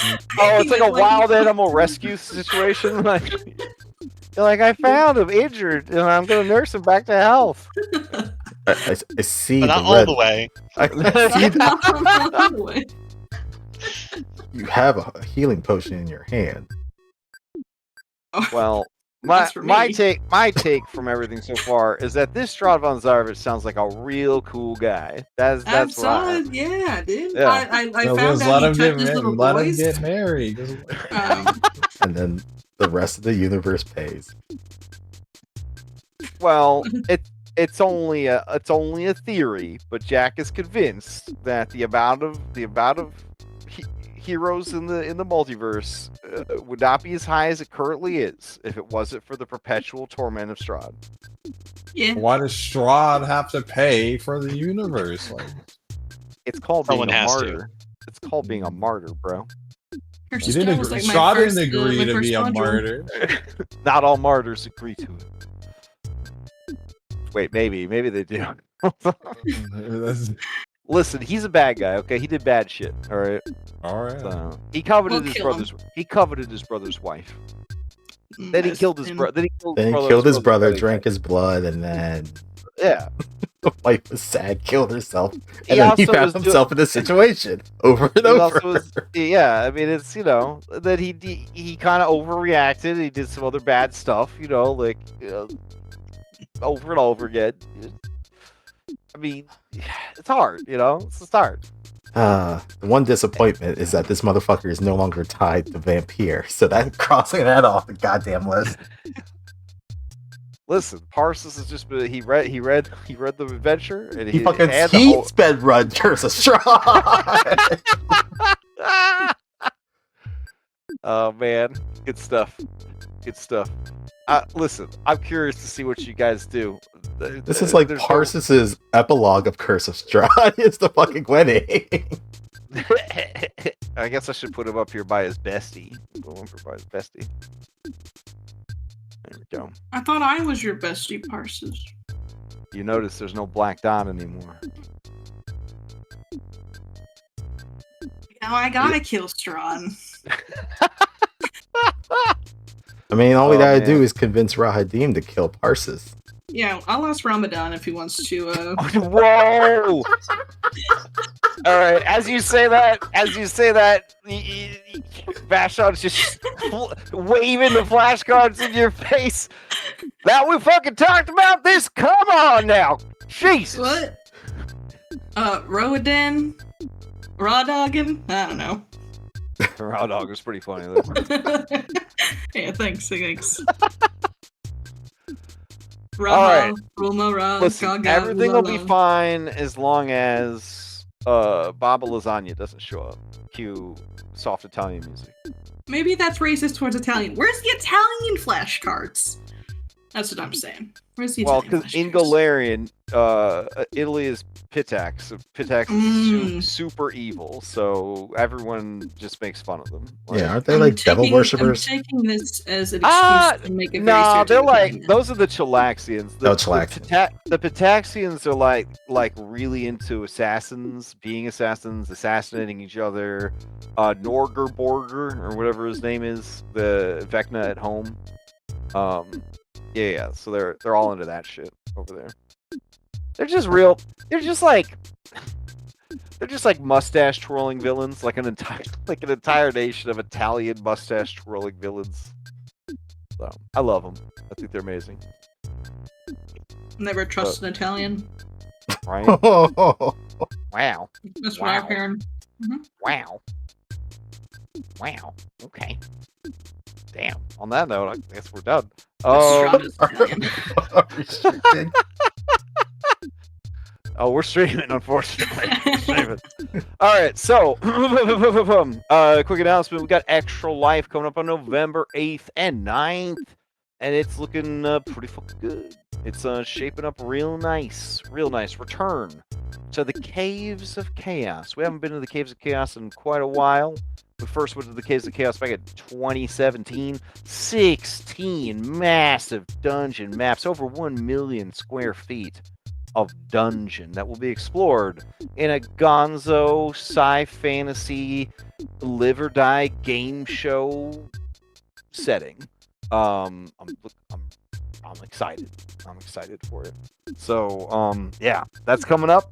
And then I guess there's like a new game that's like a prequel to this game. Kind of wild that somebody in this game would launch a prequel to this game before finding out how this game ends. But you know, it's how the HBO execs do, I guess. I've heard that there's also one more spot in it. So, Oh, really? Really? Yeah, I heard. When Listen, night you don't want to play in this game. It's got some of the wildest players from our server on there. It's. I don't think you guys are ready for that group. Anybody listen? I don't know if you're ready for that group, but if you did sign up, it might be one of the craziest experiences of your life. Just Okay, saying. I wouldn't hype it up that much. It's a little, it's a little Listen, much. listen. Having DM'd for Marcus Noble and played with Marcus Noble, any game with Marcus Noble will be one of the wildest times of your life. That's great. That's great to hear because there's some wacky things going on in the Herod realm. So I'm not gonna let you down, Marcus. Even though Sam stole my fox furry, I'll find another furry to be. I think you should all be furries. Oh, for sure. Yeah. No, I know. Oh, this is Saturdays? For fur. Oh. Saturdays, yeah. It's Saturdays. Maybe you know what? I'll be a worm furry. Oh. You Scaly? can make an awakened animal worm. Yeah. No, I think I might have to bust out Bailey the cat. I do think I might just bust out Bailey the cat. Yeah. Do like I don't know if I want to do spellcaster. I was gonna do like hero sorcerer, but like you know what? For this adventure, it kind of feels like you should be a hero sorcerer. I mean, I'm not gonna tell you to do anything, but it would be very relevant. yeah, for sure, right? you know, to live life. Okay. You know, but All right, but Bailey identifies as a wizard even though he's a sorcerer, so everybody will need to be polite about that. Okay. All right. Anybody else have any announcements before we adjourn? Eh? Oh, I do. Carrying Crown is coming back Wednesday. We're heading rapidly towards the climax of book 2, which is pretty exciting. Running Carrying Crown alongside the Harrowing or whatever it's called is going to be like one of those dual personality things for me, which is going to be kind of wild. And then we have the Quest for Throws and Flame on Sunday. Yeah, Sunday. Where we're finishing up chapter 1 of book 1. Hell yeah. I think we're coming back on Sunday with Triumph of the Tusk. I think Ness and Johnny are back. So that'll be resuming with Red Cobalt Gaming. Oh, nice. Okay. We had a one shot last Saturday. I'm not sure when it's gonna be on the YouTubes, but yeah, that was a fun little one shot. It was set in the same time period as the campaign, but different characters. So more orcs. It was pretty fun. Yeah. Harm Cleric is just as bad as people say it is. False advertising cleric, if you ask me. I'll just put it out there. I saw some heal All right. spells being thrown around. He didn't say anything. Nilgreth will forgive me of my sins when I kill him. That's how that works. Yeah, I don't see that happening. I don't see that happening. But I know. All right, good All game, right. man. Have a good night. good night, everybody. Have a good night, everybody. All right, good night. Thanks for running, All right. and thanks See ya, everyone for thanks for tuning running. in. Hell yeah. Catch you later. Later.